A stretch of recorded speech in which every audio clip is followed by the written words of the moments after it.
Our story begins with the thought that if hell truly exists, it is now right in front of your eyes. The man who is wounded calls the young man in front of him Majesty Berun. As we can see, he is in a state of shock.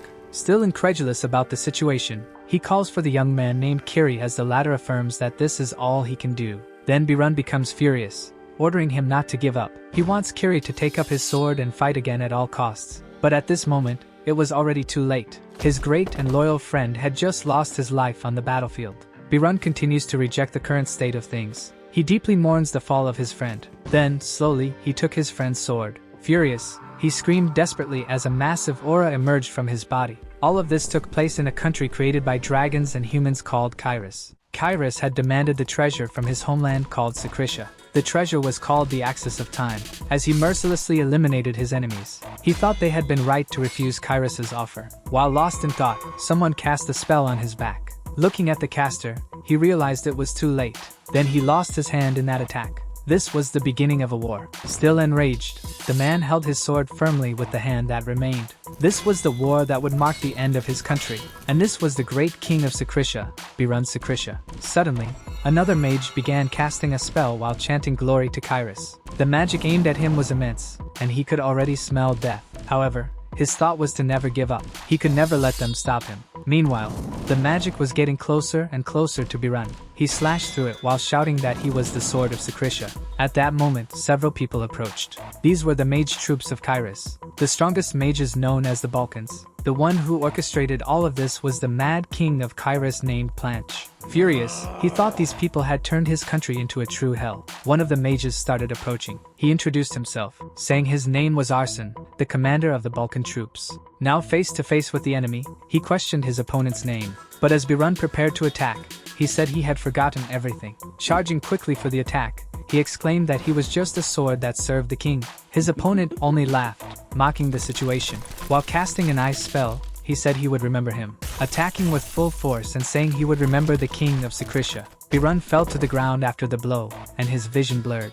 At that moment, he saw his entire life flash before his eyes, the destruction of his beloved country, and the moment when all the light vanished. As the sunlight reached his eyes, someone said he needed to wake up, calling him prince. Two vassals in front of him questioned if he had had good dreams. They also said he needed to hurry because Prince Planche had already left. The person who was now waking up did not understand why Planche's name was being mentioned. His last memory was that his arm had been struck, and of course, the vassal did not understand what he meant by that. Saying that he had an arm, divorced from his body left everyone around perplexed and made them question if he had had a nightmare. Quickly, the vassal asked if he was alright, but at that moment, he could only think about why someone was mentioning the name of someone he deeply hated. He wondered how his arms were regenerated since he had never seen such a regeneration. As memories that didn't belong to him invaded his mind, he asked the vassal who he was. And when the vassal responded that he was Callian Lane Kyris, he was stunned. This was because he had reincarnated on the enemy's side, in the body of the Third Prince of Kyris. With trembling hands and frightened, he questioned his name. In his thoughts, he remembered the people who had attacked him, and wondered what had happened to him. Quickly, he asked the vassals what today's date was, and they replied, April 28th. He questioned again to know what year it was, and the vassal said it was the year 522 and asked if something was wrong with the prince. Terrified and sweating profusely, he thought that what was happening had no chance. He had woken up a decade before the last war. The war had started when a strange object that had the power to turn back time suddenly appeared in the palace. It was the Axis of Time. The news spread quickly, and the ruler of the Kyris continent also began to covet the object. A man questions what he meant by Kyris demanding that the Axis of Time be handed over. They were strong, but the object belonged to them. They could not hand over such a dangerous object to an enemy nation, regardless of the cost. Thus, they rejected Kyris' request immediately, and the war began quickly as if they had been waiting for it. The man begs Berun not to go to war, saying that everyone who went is dead, and he cannot afford to lose the rest of him. That day, Chase Hyungnim must have witnessed Berun's death. The man, crying out, calls for his friend and says that if he could return to a time before that object appeared. He becomes too intrigued by his thoughts to understand what is happening. The vassals are frightened by his sudden agitation and ask where the prince is going. Quickly, he opens the window, wondering if by chance Chase Hyungnim used the Axis of Time to go back in time. Looking out of the window, trying to grasp something, the thought comes to his mind that this might be his last chance to prevent the fall of Secretia. The vassal interrupts his thoughts, saying that he understands the difficulty in attending breakfast but that it could not be delayed any longer. The prince then apologizes for making him wait, and says he will get ready now. In his mind, he says that if he's going to make the most of this opportunity, he will live as a Prince of Kyris. The doors open, and someone announces that Callian, the third prince, is coming to have his meal now. Then he enters the room where someone is already seated at the table. The vassal, embarrassed, apologizes for the delay and says he should have hurried a bit more. Seated at the table, drinking his coffee, is Randall Sale Kyris, the first prince. The three princes of Kyris were all half-brothers and belonged to the lineage of the sacred state of Tensel. By order of the king, breakfast was prepared for the three princes every morning, but as for the memories in Berun's mind, he will always be. Berun, now as Callian, apologizes for the delay, and Randall continues his coffee as if he doesn't even exist. Sitting in his chair, he remains incredulous at being ignored so blatantly, ready to have his coffee, thinking that only one brother is missing to complete the group. At that very moment, Planche, the second prince, enters before even being announced to have his meal. He sits down casually in his chair. Callian is shocked by his appearance, not wearing formal attire, and in his mind wonders which member of royalty in the world goes around in that state. His astonishment makes him question if this is truly the Mad King he knows. Meanwhile, a vassal serves coffee to Planche. Judging the Mad King's behavior, Callian starts to think that this title might have a different meaning. He turns his attention to Randall and remembers that the first prince cannot mess with the second prince. The current queen of Kyris is Planche's biological mother,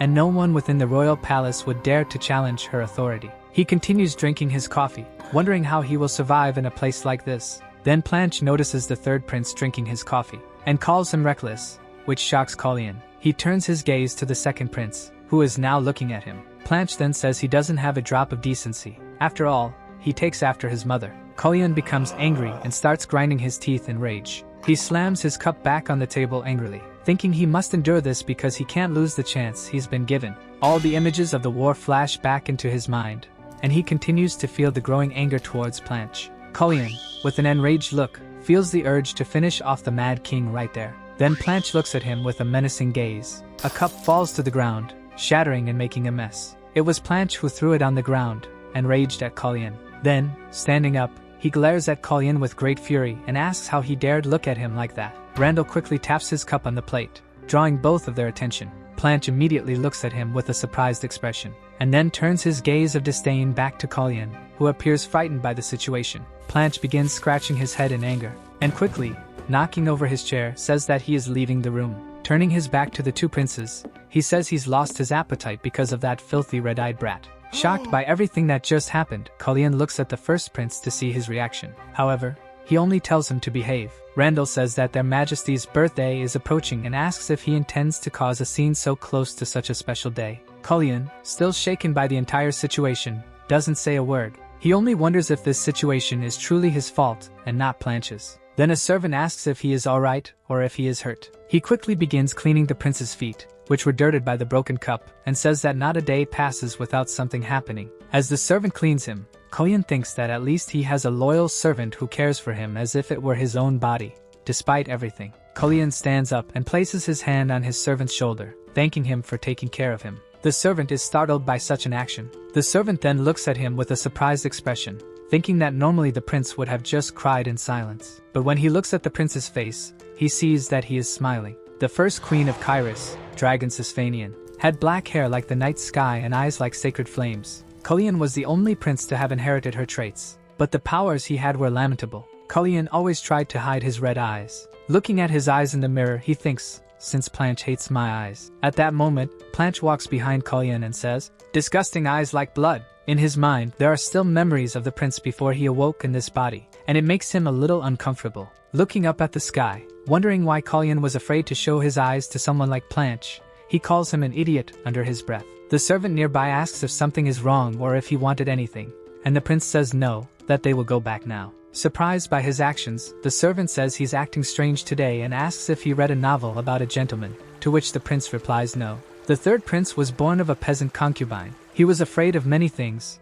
had no one to support him, and was so weak that he couldn't even defend himself. Shortly before the coming-of-age ceremony, Callian, who was heading back to his quarters, tells the servant to wait. He turns to the servant and asks his age, and without understanding why, the servant says he will be 15 in 4 months. Callian is startled, remembering that Callian was murdered before his birthday. He had tried to poison Queen Celise and failed, then hung himself out of fear of punishment. That's what the public heard, he thought. But no one believed it was true. Sweating profusely, he concludes that someone will come for him soon. The door opens very quickly, and he moves even faster. Some servant calls out to him, but he keeps walking towards the window, and the servant tells him to slow down. In his mind, he only thinks that he has 1 or 2 months before Callian's death, and since he doesn't know what happened to his original body, he needs to do something. The servant warns the prince that if he falls, but before finishing his sentence, he is interrupted by the prince asking for scissors. The servant, shocked by the unusual request and not understanding much,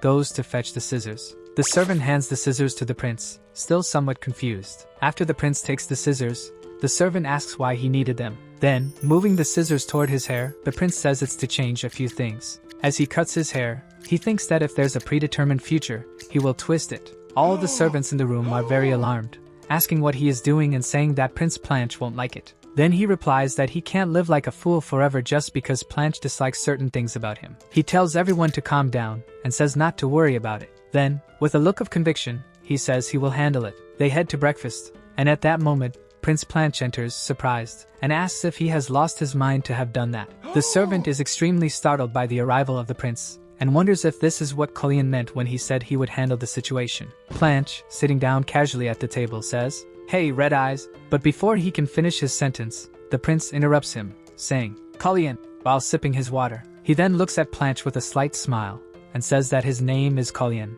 The second prince, with a tone of irony, says he really should call him that as he gently picks up a knife. Then, suddenly, Planche shouts that he should call him by his name as he throws the knife. Everyone is shocked by this, and they see the knife heading towards Callian's servant. Then the prince calmly observes the situation with a very tranquil expression. The knife hits someone, and drops of blood fall to the floor. It was Callian's blood, as he had caught the knife mid-flight, cutting his hand slightly. The servants, in a panic, shout at the sight of the wound. Callian keeps staring at Planche while the servants scream that the prince had hurt his hand. Then Planche, with a mocking tone, says that his hand must have slipped. Ironically, he comments that Callian's hand is injured. Callian smiles and quickly stands up, placing the knife next to Planche, saying he's fine. Planche looks at him with a surprised expression, as those actions were very unusual. The prince says it didn't hurt him much and leaves the room, returning to his quarters to treat his hand. His servant suggests calling a healer, but he says it's not necessary. Callian shows his bandage and says it was just a small cut. The servant, still a bit frightened, tries to argue, but is interrupted by Callian calling his name. He asks why the servant didn't dodge Planche's attack. The prince continues questioning the servant, saying that he knew the attack was aimed at him, and what he would have done if the prince hadn't blocked it. Then the scene of the incident flashes through his mind, and he says he should be capable of avoiding such an attack. The servant replies that if he had dodged, Planche might have used it as an excuse to harm the prince. Callian then stands up and goes to the bathroom, saying that because of what happened, his heart is racing and he'll calm down after washing his face. The servant tries to insist that he help the prince, but Callian responds that he will do it himself and not to call a healer. Crying, the servant wonders why he can't call a healer. Inside, Berun begins to think that earlier he was almost subconsciously using aura during Planche's attack, but he felt a sudden pain in his heart. Then, confidently, he thinks he should try it again, to confirm Callian's body's condition, focusing on releasing his aura. Quickly, he starts to release his aura, but then he feels something different in his heart.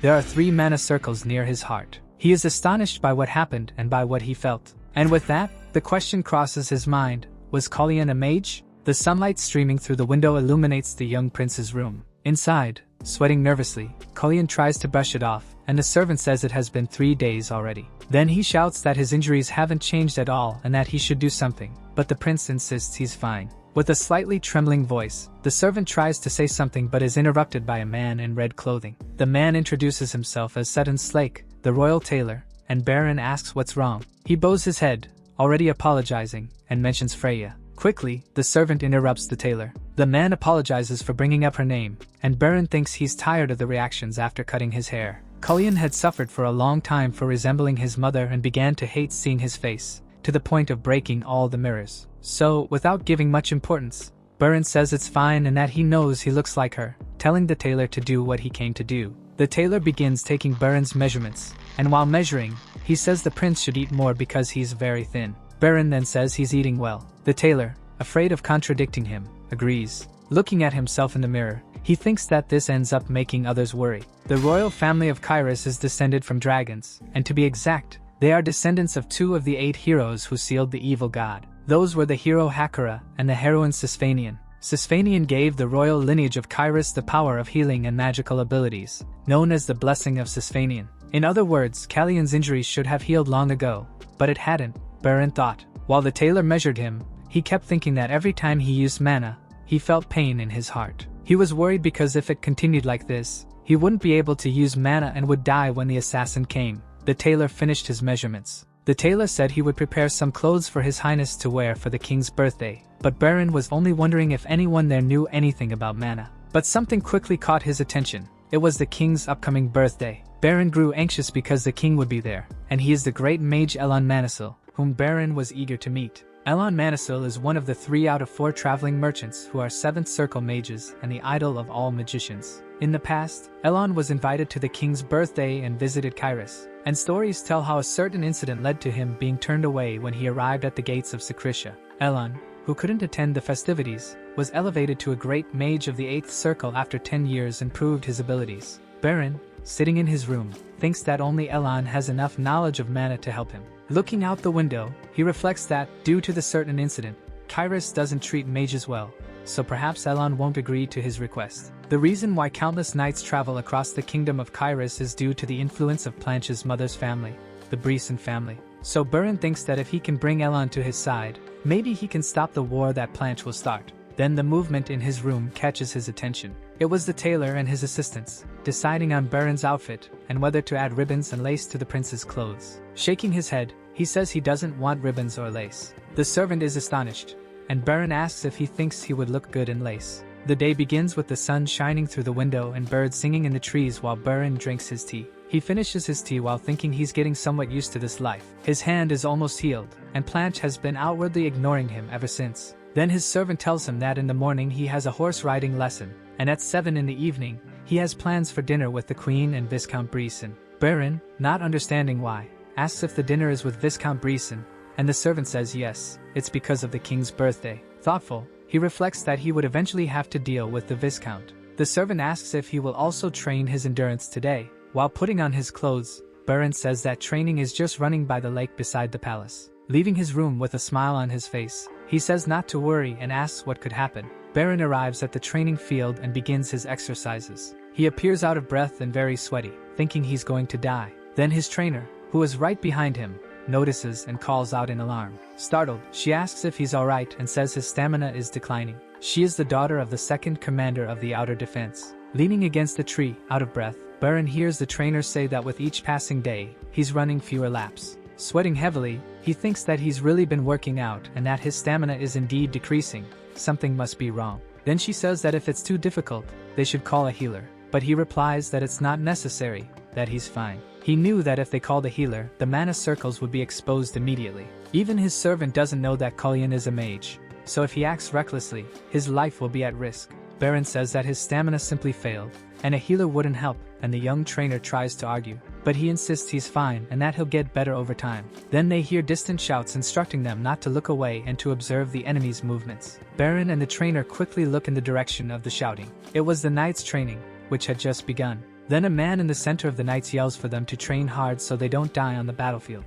While all the knights bravely train, Bern watches them closely. It reminds him of the old days. His trainer says this is the Pable Knights training ground. Bern says he knows and that he was watching because it's interesting. She, surprised, asks if he's never engaged with swords. He says he's just now developed an interest, and she asks if he knows what kind of place the Pable Knights are. He replies that yes, they are the knights of the Breon family, who keep the king's power in check. Someone approaches the two and asks who he is. It was Commander Pable, who says if he has no business there, he should leave. He adds that the knights are bothered by being watched, and that he can't train properly. Then Bern looks around and sees that all the knights are glaring at him with anger. The young trainer shouts, telling Pable to show respect because he is Callian, the 3rd prince. Pable, with a tone of disdain, says he hadn't recognized him. With a mocking smile, he says that he thought it was a bastard rat secretly watching. Then Bern gives a wicked smile, looking at the commander. The young trainer steps in front of him, shouting at the commander, asking how he dares to say something so reckless in front of His Highness. The commander then says he almost made a mistake and asks why she's being so sensitive, as the prince isn't all that important. Pable turns his gaze to the prince and is shocked by what he sees. The prince was completely different, behaving in a much more intimidating manner. He remembers a past moment when he shouted at the prince to get out of his way because he was leaving. The prince, intimidated, clung to the wall, apologizing to the commander. He thought that Callian was weak and timid, but now he seems different. The prince appears braver and more empowered, with a firm gaze. Pabel feels a much stronger presence emanating from the prince, which makes him uneasy. Then Berun says he has a question for the commander. With a look of anger, he asks Pabel what his duty is. The commander, terrified and sweating nervously, is scared of the young prince. Then two knights approach the commander, asking if something is wrong. They see the prince and wonder what he's doing there, as even the knights look down on the third prince. The commander then says they are in the middle of training, so he can't respond and tells him to carry on with his task. Berun, standing firmly, continues while his trainer is shocked by the prince's behavior. He bravely repeats the question to the commander. What is his duty? Everyone is frightened by how the prince is behaving, as it's not typical of him. The commander notices his knights whispering and feels embarrassed by the situation. Pabel responds that his duty is to strengthen the forces of the royal family and protect the royal family and the kingdom. Picking up a branch from a tree, Berun says that's exactly what he should be doing. He quickly breaks the branch, holding it firmly, and he concludes that the commander is a failure in both of the duties he just mentioned. Furious, Pabel asks what the prince is talking about. Berun replies that if the commander is supposed to strengthen the royal forces, his training looks like a mess. Holding the branch in his hand, Berun swiftly moves to attack. Leaping behind Pabel, he's ready to strike the commander. Pabel, frightened, thinks he must defend himself from the attack at all costs. He already predicted that if the attack landed, he would die. Quickly, he grabs his sword, drawing it from its sheath. He manages to block Berun's attack at the last second. The commander is terrified by what the young prince was capable of doing with just a tree branch. Berun continues to press against Pabel's sword. With a smile on his face, he releases the branch that was against the commander's sword, causing Pabel to lose control of the sword, which flies far away from them. Berun then turns his back and says he's disappointed in Pabel for not being able to predict the movements of someone who has never wielded a sword. The commander, still in shock, doesn't know what happened or how the prince moved so quickly. The prince then says that the protector of the royal family and the kingdom calls the prince derogatory names and wounds him with the sword. Looking straight at the commander, he asks if that should be considered treason. The commander, in shock, wonders if this is truly the third prince he knows. Then he kneels before the prince, apologizing, saying he wasn't thinking clearly. All his knights, frightened by the situation, listen to Pabel begging for forgiveness, saying he had no intention of committing treason. As he finishes, asking the prince to forgive him, Berun just looks at him with disdain. Still kneeling before the prince, with his face toward the ground, Pabel thinks that he will never forget this humiliation from the third prince. Yen, Berun's servant, with a surprised expression, asks why someone who went to train endurance shows up with a horse, concludes the servant as Berun holds a black horse by the reins, smiling happily. He hands the reins to his servant, saying he picked it up on the way and that its name is Raven. Yen asks where he's been. After all the commotion between the prince and the commander calmed down, Berun spotted a horse and asked what was going on with that horse. The horse was resisting the knight's commands because no one could tame it. The horse was indeed very wild and strong. Then the prince had an idea, as that horse belonged to Planche. His servant was shocked that he brought Planche's horse on his own. The prince then says that Planche mentioned anyone could use it, and whispers to his trainer to keep what happened with Pabel a secret. With a trembling voice, Yen is afraid that the second prince will find out, but Berun reassures him that it's fine if something happens. Berun then feels a sharp pain in his chest again, which startles both servants. With his hand on his chest, he thinks he has pushed this body too far. His servant asks if the endurance training might be too much for him, but the prince says no, that he simply had some fun with someone afterward. Someone was hiding, observing the three of them, and quickly left to avoid being noticed as Berun told Yen to head to the dinner. In a gazebo in the garden, someone sitting receives information from another person. Holding a flower in his hand, he says that even worms squirm when they are stepped on. Then he crushes the flower forcefully and says that no matter how much someone like him tries to squirm, they can't change their origins. Throwing the flower to the ground, he says it wouldn't be fun to just press and kill, and that for now, they will just watch. And once again, the three princes are gathered for another meal. Berun thinks he still can't get used to the atmosphere, even though he's there every day. Prince Planche seems different than usual. With a thoughtful expression, Berun notices and wonders why he looks so down today. As he sips his wine, he wonders if the queen and the viscount are late because of him, and notes that Planche is unable to hide his emotions. Then the dining room door opens suddenly. Everyone rises from their chairs and turns their gaze toward the door, and Berun smells something that reminds him of something. He becomes very happy to see who enters the dining room. Wearing a stunning green dress and with baby blue hair, it was the queen. The true power behind this kingdom, Celise Breson, the second queen and current queen of Kyris. After the previous queen passed away from illness, Celise rose to this position, using the power of her family to control the royal knights. Most of the nobles also supported the Breon family, and so her power grew stronger every day. As a result, the third prince, Callian, became a nobody, even to a mere commander. The Viscount, who enters with the queen, tells her how they will handle payable, and she confirms, saying they will provide him with proper compensation. Sitting at the table, she tells him not to report such trivial matters in the future, and he responds that he understands. Looking at Berun, she asks why she has to concern herself with such insignificant things. He only looks at her with a serious and cold expression. Everyone at the table remains silent, simply observing what is about to unfold. The queen then addresses the third prince, and he turns his gaze toward her. She says that he has grown quite a bit recently. He gives a slight smile, which surprises her, as this was an unexpected reaction from him. Holding his wine glass, he responds that he hasn't grown that much yet. He finishes with a smile, saying that he will certainly grow much more in the future. The other two princes are astonished by his response. The queen looks at him with a hint of anger at that reply. The Viscount then enthusiastically says that it doesn't matter how much he has grown. As he speaks, Planche glances at Berun angrily out of the corner of his eye. The queen, Planche's mother, whispers to him, asking why he didn't tell her about it, and he asks what she's referring to. She says it's about his horse not obeying his commands. Planche didn't understand what his mother was talking about. When it clicked, he turned his face away, embarrassed by what had happened. She then says it would have been better if he had told her earlier, and he replies that she already knew. Planche grips his fork in frustration as the queen says that he never mentioned the horse wasn't obeying him. He then bangs the fork on the table, saying it was a useless horse from the beginning. He stands up from his chair and says he's leaving first. His mother, the queen, is startled by his behavior and calls out his name. 3 weeks pass, and the date of the king's birthday has arrived. All the servants are focused, ensuring nothing goes wrong with the celebration. Several horses arrive, loaded with gifts for the king. Everyone is expecting the banquet to be lavish. The people of the kingdom wonder if the princes are already getting dressed for the celebration, and everyone is excited. Meanwhile, the tailor is checking the measurements he had previously taken of the third prince. He notices that the measurements are different from before and wonders why. As he is about to ask Berun if he has been eating properly, he is interrupted by a drop of blood falling to the floor. Looking at the prince's face, he is shocked by what he sees. The prince was bleeding heavily from his nose and appeared very startled by what was happening.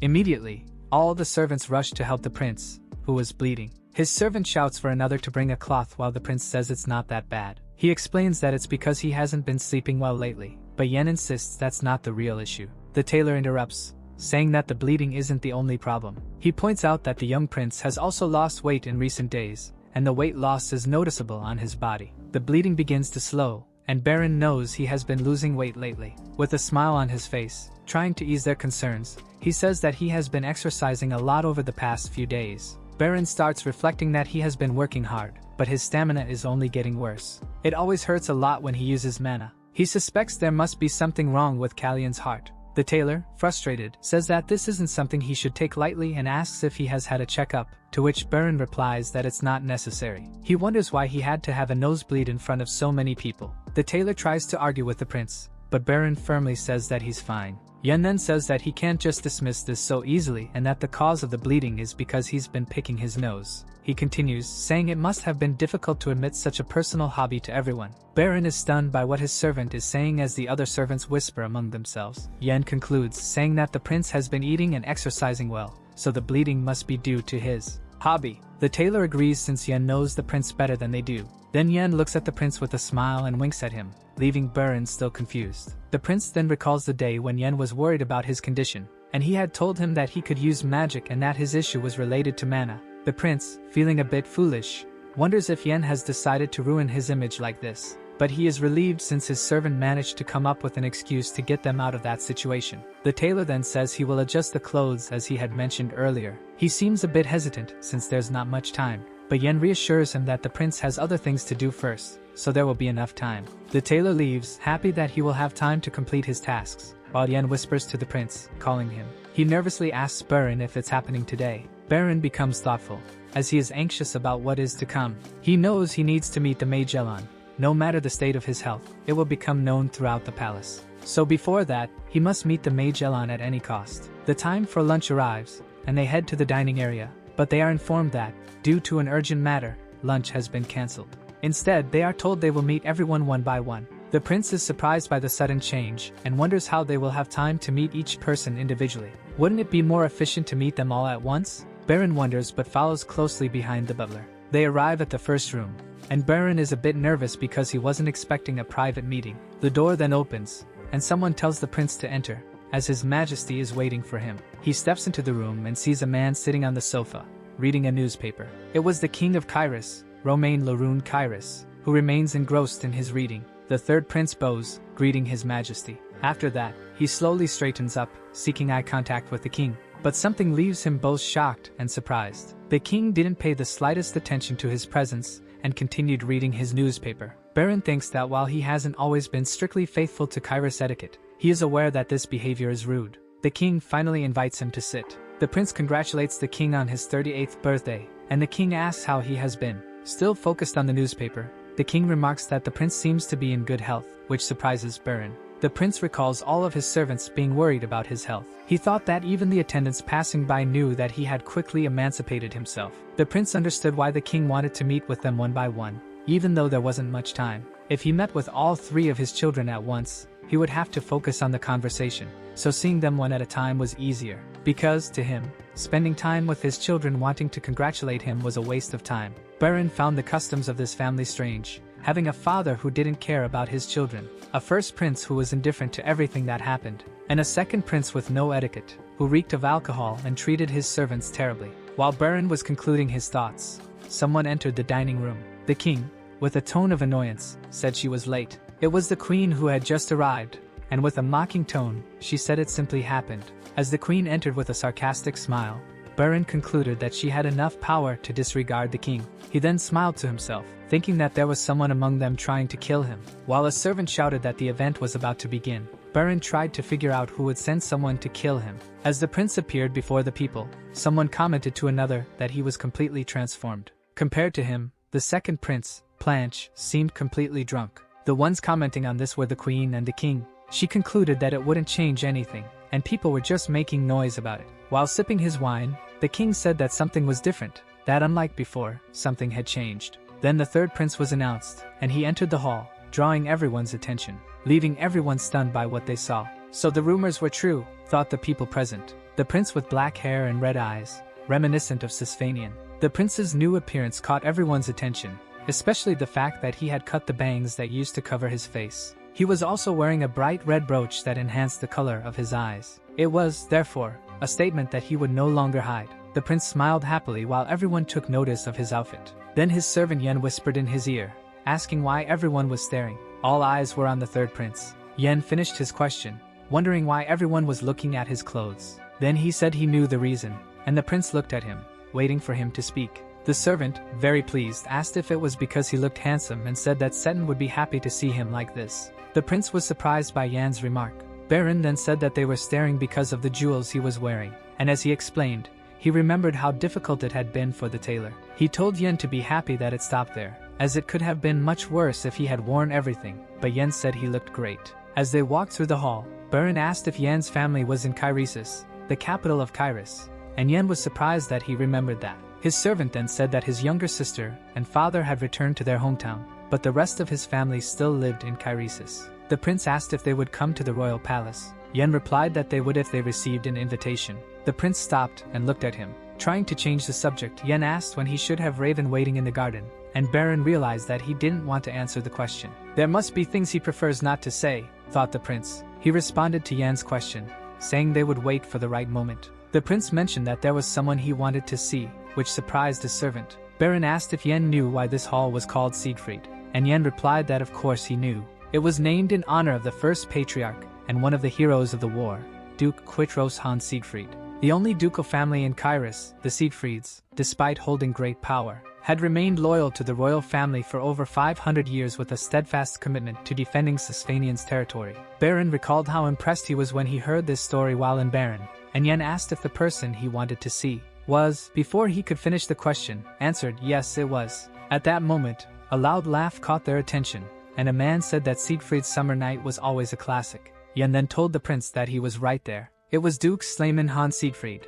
a very elegant man with a clean-shaven beard, long hair, and a broad smile. Berun felt pleased because he admired families with long-standing loyalty. he began to subtly release his magic to test how sharp the Duke was. Slayman quickly noticed the use of magic in the area. He turned his gaze directly toward the third prince. Making eye contact with Bern, he realized the magic was coming from him. Bern stopped releasing his magic, satisfied that Slayman had detected it instantly, even though he had released only a little of his power. Yen then said that the Duke was showing interest in the prince. The prince knew that Slayman was one of the 5 master swordsmen on the continent, and there was no way he wouldn't notice. He remarked that it was still too early for this. He asked Yen to act as if they hadn't noticed Slayman's gaze, turning and walking out of sight. Slayman continued watching them as they left, knowing the power had come from the young prince. Shortly after, the king made a toast, thanking everyone for their congratulations and telling them to enjoy the night in Kyris. Berun and Yen then slipped out of the window using a rope they had prepared earlier and made their way to the garden.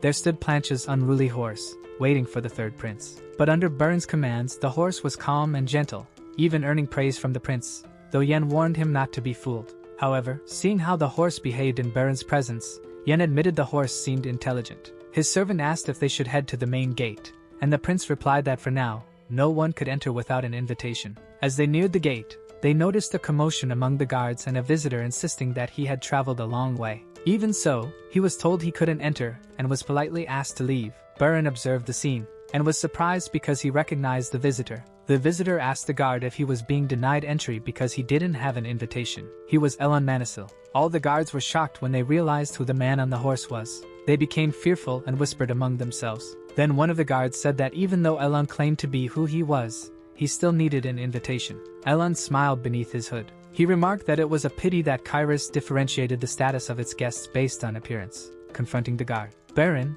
listening from a distance, was shocked by the mage's words. He thought that it truly was a problem to judge people based on how they dressed. But he also realized that Elon wasn't just criticizing for the sake of it.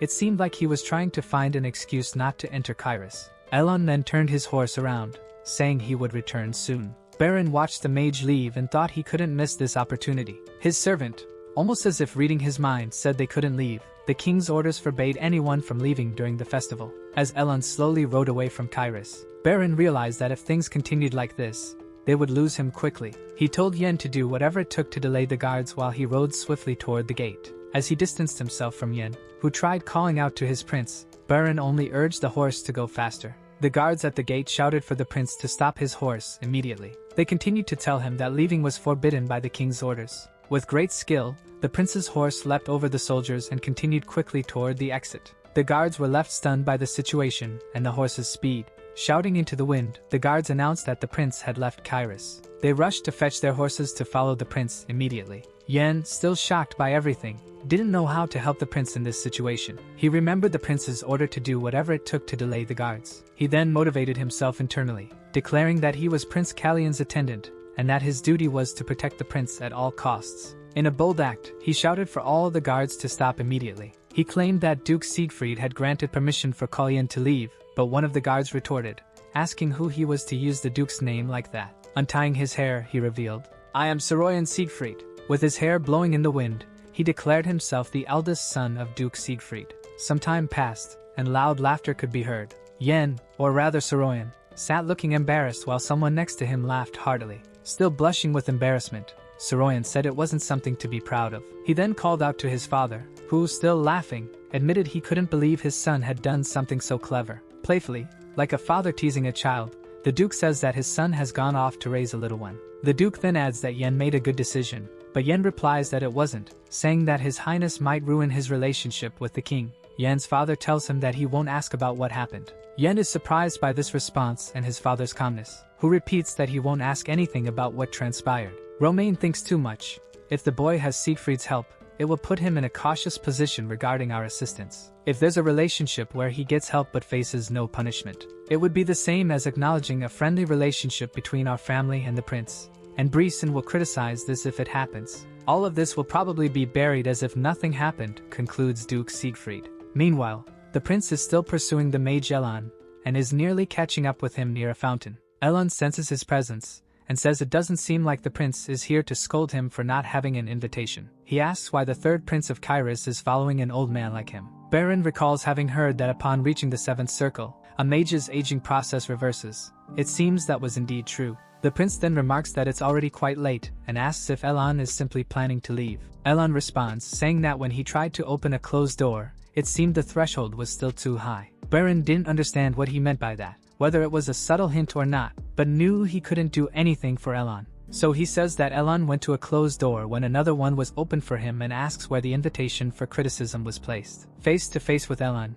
Bern says he was blocking the wind and forgot to clean the dirt off the threshold and didn't expect the guard's mistake. The mage was astonished by the way he spoke, wondering if the prince was honest or just shameless. Elon smiled slightly and thought the prince was quite amusing. Looking at the prince, he remembered that when he first saw him, he didn't have the gaze of a 14-year-old boy, and he noticed something in his hand. Elon noticed something different about the prince that caught his attention instantly. He called the prince, who was waiting for him to finish speaking. Then, suddenly, Elon asked for a moment's pardon and grabbed his hand, pulling it closer. Berun didn't know what was happening and tried to ask what he was doing, but Elon began using his magic to try to activate the magic in Callian's body. This caused Berun to feel the familiar pain in his heart that he always experienced when using magic. Elon's mana was flowing into Callian's body, which caused Callian's mana to repel Elon's, creating a small explosion that pushed them apart. The horses backed away from each other in fright, and Berun was still in great pain in his heart. Elon then said that even with closed doors, the wind cannot be completely blocked.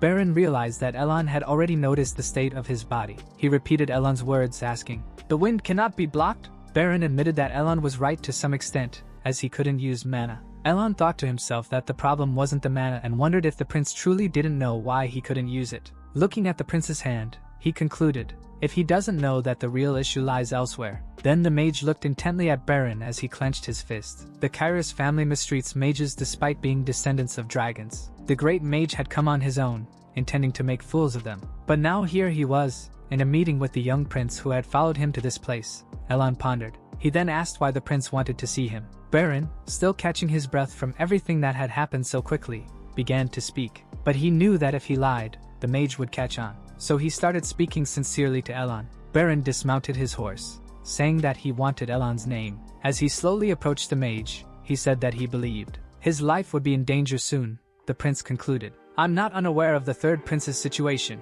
Elon thought as he watched the prince speak. This prince, who is simply hated by everyone, a prince surrounded by enemies. Then a spell was cast around the two of them, which startled Berun with its speed as Elon leaped from his horse. It was a silent spell, Berun thought, still astonished at the mage's ability to cast magic without uttering a word.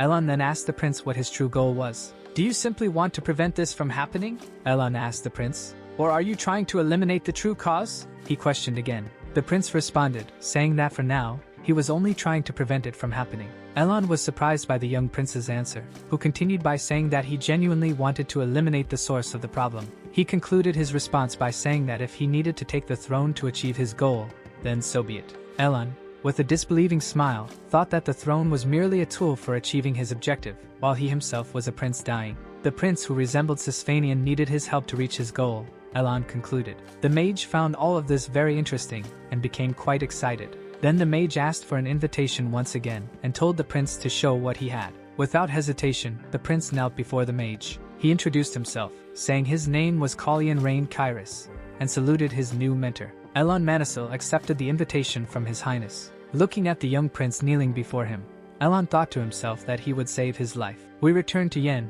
who is speaking with his father, asking if he was sure that people didn't know who he was. The Duke replied, saying that he had taken care of it and that Yen didn't need to worry. Yen said that if he had been recognized, he couldn't have stayed there. As the Duke continued talking about Yen's identity, the young man recalled something. Then, feeling a bit anxious, he asked about someone named Leah. He asked if she was doing well, which caught his father's attention, causing him to stop speaking immediately. He responded that she was doing very well in her position as the head of the lower family that Yen had abandoned. The Duke stood up, stretching, and said that if Yen wanted to return, he would be welcome at any time. Sighing, he added that he didn't think they'd see each other for quite some time. Yen, with his head down, asked what he was talking about since they would see each other again in 3 months. The Duke was taken aback by his son's comment and asked if he was really thinking about giving up his position as the prince's servant. Yen remained deep in thought, still with his head down. He responded, saying that he would soon turn 15.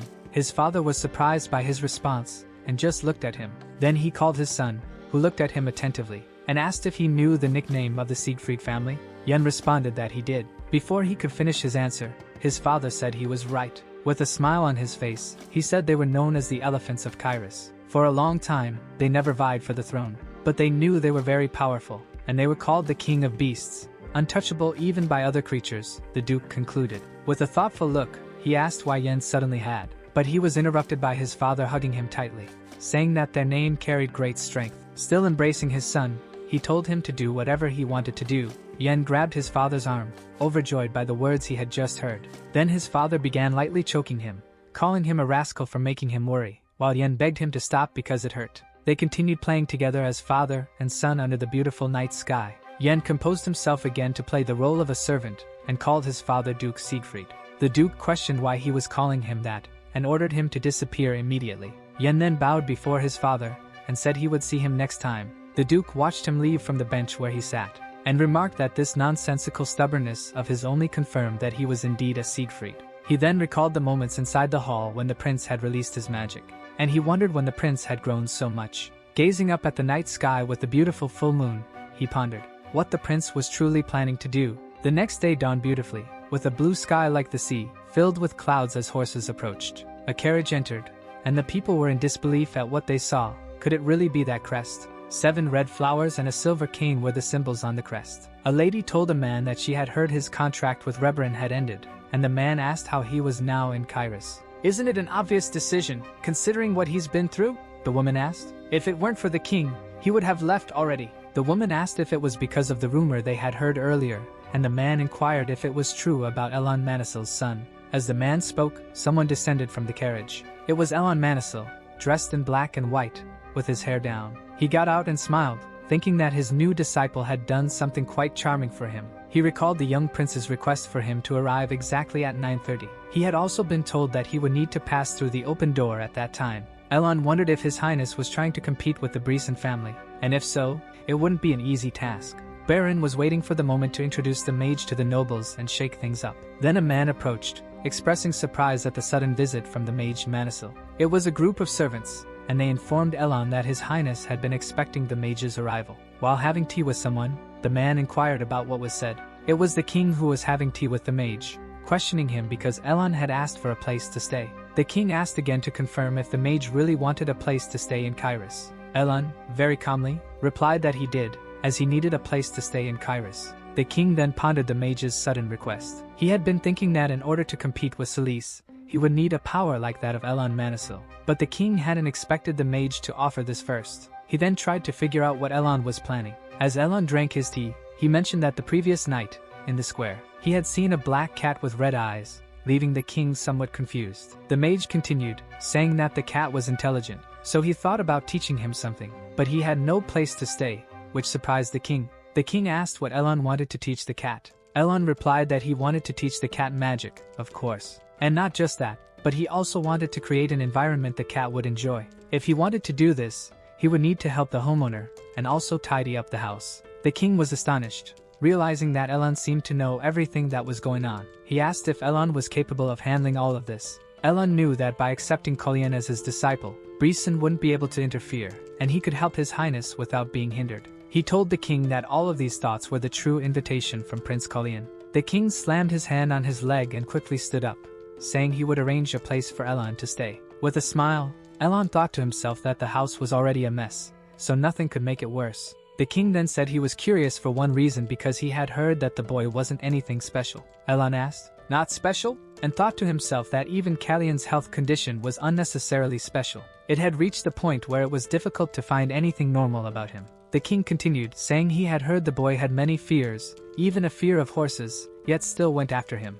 The mage was surprised that the king was speaking only of things he had heard from others, and the king added that if the boy were special, he would have known. Elon interrupted the king to ask a question. "Do you perhaps not know the prince's condition?" asked the mage. He continued, questioning whether the king knew how high the princes stood. The king looked at the mage seriously, and Elon had his answer. The king knew nothing about the princes. Elon said that sometimes attention can be a poison, and indifference can be a remedy. But he knew well that being busy was just an excuse, the mage concluded. The king was shocked by what he had just heard and by the mage's boldness. He said he would consider Elon's attitude of not knowing his place as a sign of concern as Callian's mentor. As he walked toward the door, the king remarked that it was absurd to have to explain this, but he valued the princes greatly, especially Callian, who was precious to him, he added, as he held the door handle. He began to say it was best to end this conversation, but before he could finish, Elon snapped his fingers. Then the silent spell was cast around them, startling the king.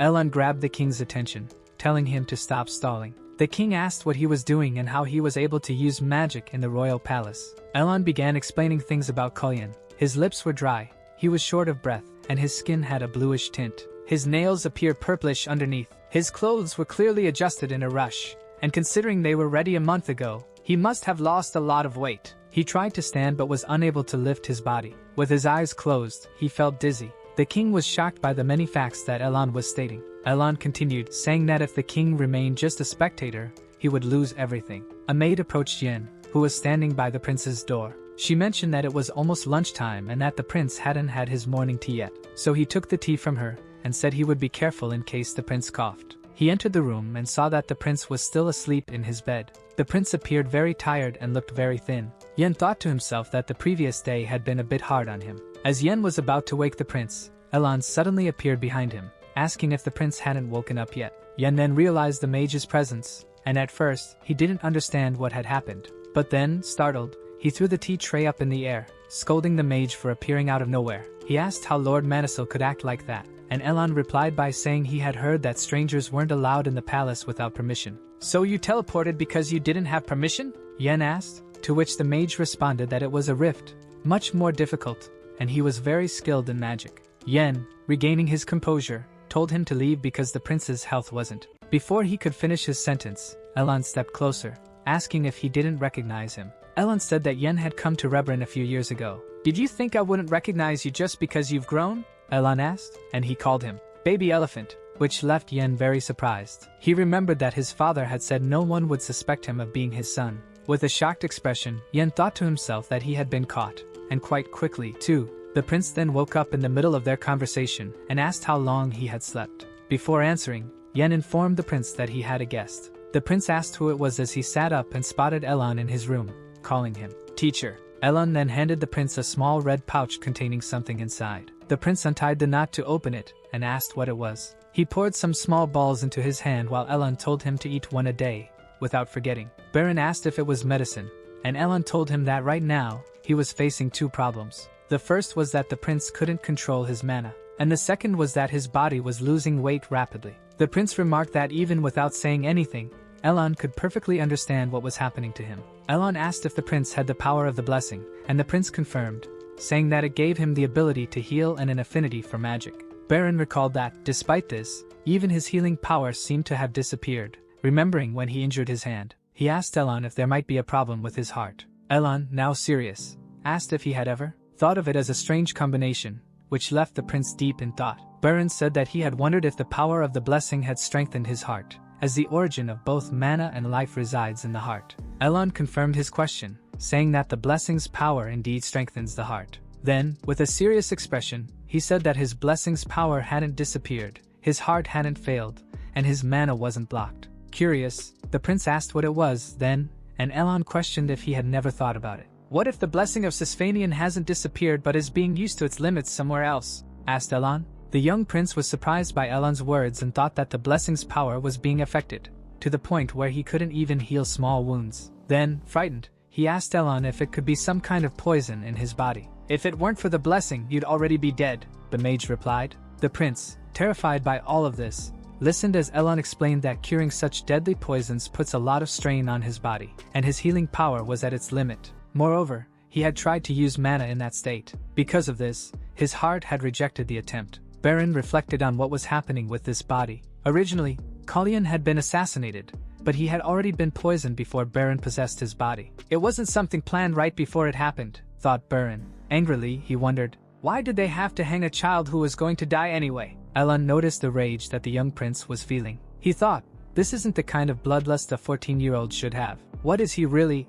As Elon finished his thought, Berun said, "This must be the antidote," while holding one of the pills from the pouch. The mage confirmed, saying it was made in haste but he was sure it would work. As Berun held the pill, he looked at Elon with a curious expression and asked, "What if I told you I would take the poison and the antidote together?" Holding the pill up high, Elon was surprised by the young prince's question. He responded, "Even if you take the antidote, if you take the poison as well, it will only delay the effects. To which Bern replied, "That's enough." Elon, astonished by his answer, asked if he truly planned to take both and if he already knew who was responsible. Berun said he had a clue. He explained that he suspected the source of the poisoning was the tea he drank every morning, as he drank it in front of everyone, and no one else drank tea with him. Could Callian have noticed what was happening to his body and rejected the tea? Perhaps that's why he was assassinated.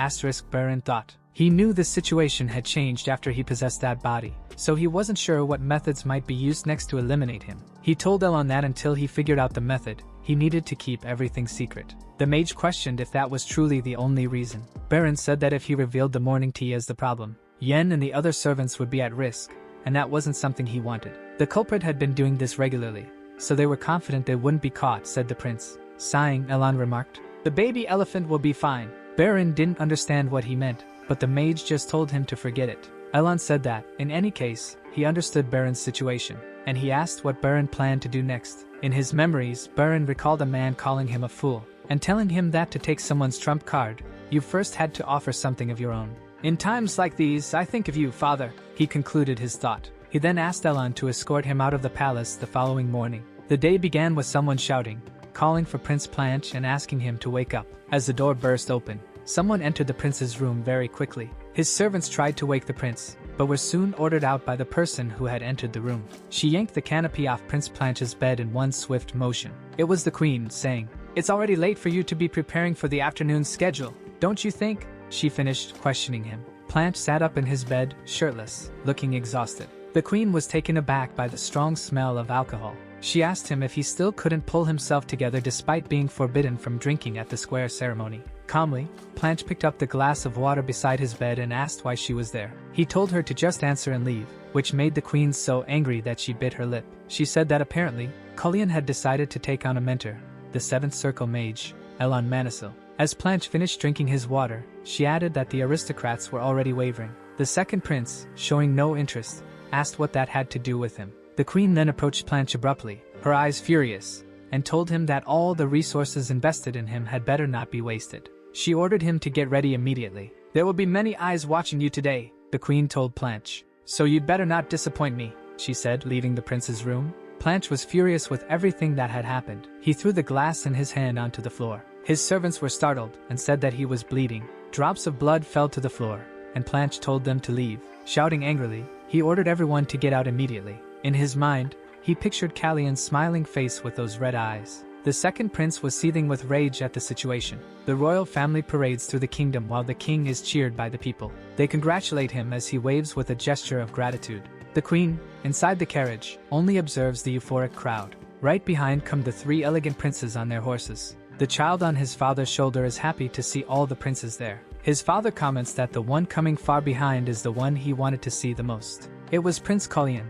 wearing his red outfit that highlighted the beauty of his eyes. Callian's servant, who was leading his horse, calls him to ask a question. With a worried look, he asks how his body is today. Continuing, he says it's a relief that his appearance is much better than yesterday. The prince, smiling, says it's because he rested a lot. He thinks that it might be because he took an antidote the day before, and the pain in his heart has greatly diminished. The servant said there are many plans for today: a parade, horseback riding, and then a ball. Callian then replies that he worries too much, that he feels better and can handle all matters just fine. A hooded man is seen hiding in the middle of the crowd, hidden in an alley. The prince saw what the man looked like, and something caught his attention. He then tries to recognize who those people are, because he hadn't seen them there before. Recalling the war that had killed him, he remembers the man who saved his life in the war that once killed him. It was the same man standing in the alley ahead of him. He is extremely shocked and wonders if that is really Kyrie. Then the prince is certain that it is Kyrie. The horse also notices his presence in the area. Berun wondered what he was doing in Kyris. The horse then tries to move towards where Kyrie was, but the prince's servant holds it by the reins so it doesn't leave the street. The protagonist then orders him to move forward. As the hooded men turn their backs to leave, the servant wonders if there was something there. Berun just watches the men leave. He gently strokes his horse in an attempt to calm it down. Then, with a smile on his face, he says to the horse, "You felt it too, didn't you? But we can't go now," concludes the prince as the men disappear from his sight. Callian then remembers his past, on the day he died. He recalls Kyrie's smile as he sacrificed himself to save his life. While the royal family parades on the red carpet, a man comes to greet them. It was the owner of the Emporium who had prepared a horseback riding show in place of the Romaine family. Callian then thinks that this does not concern him, because thanks to this he was dragged into a useless war of nerves. He then remembers that it is during this equestrian show that Prince Randall gets injured, and Baron Polan is hanged the same day. Meanwhile, Polan, smiling, presents the path for the royal family. Arriving at the venue, he shows them the seats he had specially prepared for them. The prince, observing the surroundings, noticed the chandelier there. He remembered that this chandelier would fall on Prince Randall. He finds it odd that the guards hadn't checked such a large item, considering the king and the Papal Knights were present. Speaking of the Knight Corps, he recalls that annoying commander. Callian, then smiling, seems deep in thought. While Polan guides them, he wonders if he should give him a chance to live. The servant tells Callian to call him if he needs anything. He then says he feels uncomfortable with the chandeliers above. He turns his back and starts walking away, telling Polan to check that. Polan is shocked by the prince's request. He just stands there, looking at the chandelier, not fully understanding the reason. The equestrian show begins. The horses and their skilled riders put on an acrobatic show. Someone with clenched hands is very anxious, thinking that one day this would come for him. It was Polan, who was like this, very happy to be close to His Majesty. He had prepared a lot and couldn't miss this opportunity. Then something behind him catches his attention. It was Prince Callian, looking a bit bored with the whole performance. Polan remembers his request and goes to check the ropes. With the ropes in hand, Polan is startled by what he sees. The rope was indeed in a very precarious state, almost snapping. He thinks about what would have happened if the prince hadn't warned him. Certainly, what would have happened would have definitely sealed Polan's fate. While he observes the prince, he keeps questioning himself. How could he have known about the rope in the first place? Polan thought. The prince knew that a man like him couldn't miss an opportunity to win over the king. He is perceptive enough to understand the situation and choose what is best for himself, he concluded. But he still wondered what makes the Baron such a terrible enemy in the eyes of the Romain family. Then he noticed the second prince. He was shocked because Planche couldn't take his eyes off him. Meanwhile, Prince Planche was only watching him with the same look as always. Planche then tells him to know his place and calls him an insect. Meanwhile, the event's presenter continues his show with great joy. Up in the royal family's box, the atmosphere is about to become tense as Planche says that the smell of Callian's mother's filthy blood makes him nauseous. Everyone hears Planche's words and is very shocked by it. It even catches the attention of the king, who usually doesn't care about what the princes say. The second prince seems to be very shaken by Planche's words. But in reality, he gives a wicked smile because Planche had spoken at the worst possible time. He didn't expect Planche to be so useful. The king then turned to the front and left it to Celeste to handle it to see how she would manage. Behind her fan that covers her face, she is on the edge, thinking that she had warned Planche before. She looks at him out of the corner of her eye with a look of rage, and the prince seems quite calm with it all. This surprises the queen, who thinks he did all that on purpose. Out of all the moments,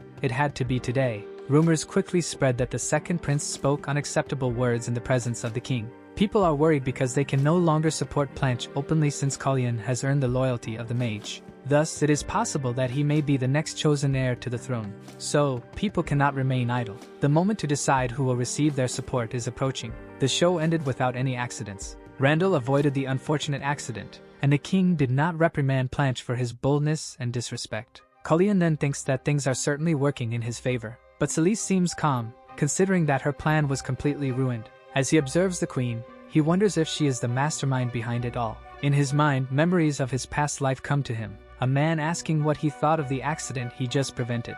Bern then says that it was probably to eliminate one of the three princes. For what other reasons could it be? He asks, and the man does not reply. The man was his brother, who calls him for a bet. And Bern says he has lost many times already and doesn't even know how much he owes him. While they played chess, his brother gives him a hint. He asks if Berun doesn't think the accident seemed staged, almost as if they were announcing that the royal family was the target. The Melfor Merchants Guild is the second largest in Kyris. So for Renan Romain, the head of the kingdom's main merchant guild, it would be very beneficial to remove the Melfor from the game. The prince asks his servant what the most important business of Poland's Merchants Guild is. Ian replies that they are known for their diamond mines. Then Callian had his answer. With Poland out of the way, the Romain can take over and assume the diamond business. The prince had planned to back off after saving Poland's life, but now he's going to make him pay for the trouble he caused him. Meanwhile, somewhere, Poland trembles in fear. He then asks his servant to clear his schedule for the rest of the day, which surprises the servant because he couldn't miss the ball. He pretends to be shocked by Planche's audacity so that his servant does what he asked, saying that's the reason he won't attend today's commitments. Meanwhile, the vassals are all tidying up the palace to continue the festivities. The king, sitting in his chambers, seems to be very troubled by something. He is very upset and thoughtful about everything that has happened. Then he recalls the mage's words. If he continues as he is, Callian will only be the first of many losses he will suffer. Also, Planche's words come to his mind, that he felt disgusted by the smell of Callian's mother's filthy blood. Many memories flood the king's mind. Now it was a woman with red hair calling his name. It was Callian's mother, once the wife of King Romain. She was on her deathbed. Someone rushes into the king's chamber and startles him. The vassal says that the queen is requesting an audience now. With that, the queen enters the room and heads toward the king. One of the maids, while removing a cup, says she will prepare some tea for the madam. The queen wonders if he has received a guest because she had not been informed of this. The king raises his hand and tells his maid that the tea will not be necessary. He concludes by saying that the queen will not stay long, which leaves the queen a bit annoyed. Romain then asks what brought Celeste there. As she sits down, she says that the Romain house will take full responsibility for the incident. To think that she would lower herself because of Planche's mistake. She must have decided to prioritize her son's reputation. The king brings his hand to his chin, showing he is deep in thought, and asks, "Responsibility? Hasn't she lost none of her insolence?" Responding to the king, saying that the parade was quite impressive today, she asks if Baron Poland does not deserve a reward for organizing such a delightful event. The king replies that she seems to have thought a lot about this. Then she opens her fan, covering her face again, and says that she certainly intends to transfer to him the exclusive supplier rights of the Romain house for the royal stables. She concludes with a smile on her face. The king is astonished and wonders if she would give up such a lucrative investment. Then he remembers the conversation he had with Manisil, who said that the queen knows she would have to give up something to mitigate the damage, but she is still not desperate enough to remove the knights she has positioned in the palace. The mage continues, saying that she will create a proposal she considers to be a fair reward, and as soon as she does, show her that his majesty is willing to turn a blind eye, concluded the mage. Then the king crosses his legs with a much calmer look and says, "Planche and I will enter the ballroom together tonight." This leaves the queen very surprised and happy at the same time. With a smile on her face, she says he will be very delighted with this attitude. According to the agreement, Romain and Planche entered the ballroom side by side, and Baron Poland was named the exclusive supplier of the royal stables. Everyone knew it was the result of Celeste's maneuver to protect her son's reputation. To think that the house would suffer such a blow, the queen is paying the price for Planche's mistake. Which means that Callian is now a big enough threat to pressure the queen into taking action. In Callian's chamber, he and his servant Ian are stunned. With a pile of gifts in his room, he said that people definitely have no hesitation in switching sides. While his servant asks what to do with the gifts, the prince is just satisfied to see Planche and the Romain losing influence. He then replies that he would like to prevent his hierarchy from being occupied by traitors and tells him to return everything except those from the Arcane Enclave and Poland.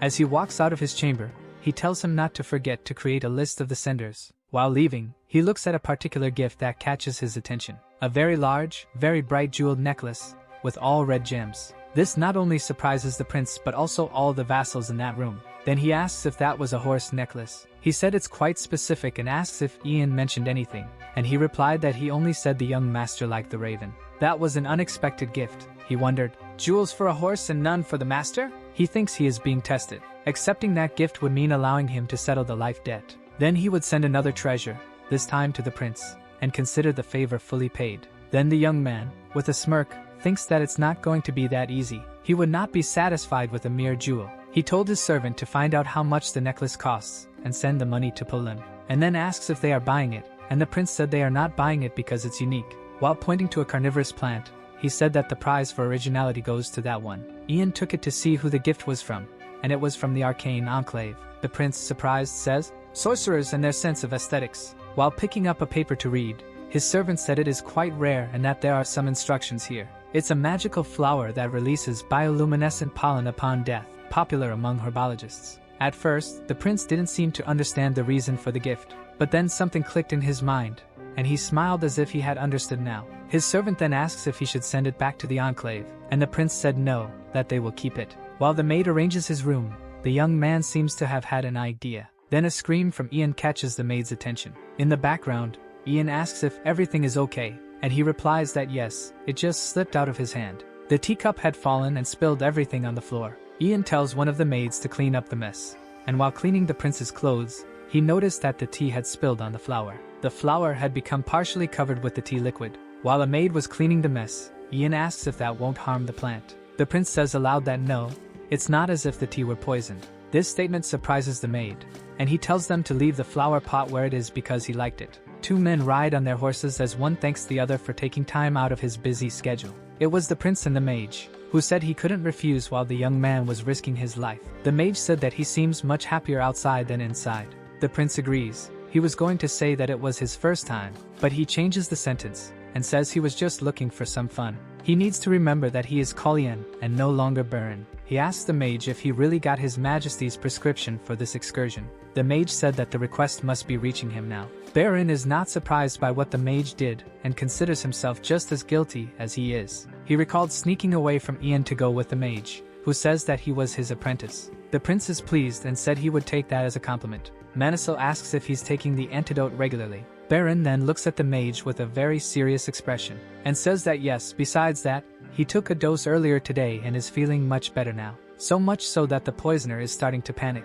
All the pieces will fall into place once they step into the trap, concluded the prince. The mage said he admires his creativity, that maybe he never really needed him, and the prince says that's not true. With a smile on his face, he said that none of this would have been possible without that interesting gift the mage sent him. Then, as they reached a certain point in the kingdom, they stopped their horses. The mage then turns his horse to face the opposite direction. He said he will go there and leave him here. He thinks he should go along with his apprentice but will let him do as he wishes. The prince, then pulling his hood over his head, says that he knew the mage would understand him. Manhwa said that there's a magic shop on Planche Street, and wants him to meet him there when he finishes his task. Starting to spur his horse, the prince says he will meet him there, and wishes good luck to both of them. They then head in opposite directions. Then we see a very strong man forging a sword. The prince holds the sword in his hands in front of his face, which reflects his red eye. Leaving there on his horse, he thinks that this should be enough. He places his sword in the sheath and concludes, saying that he'll manage with this sword until his custom order is ready.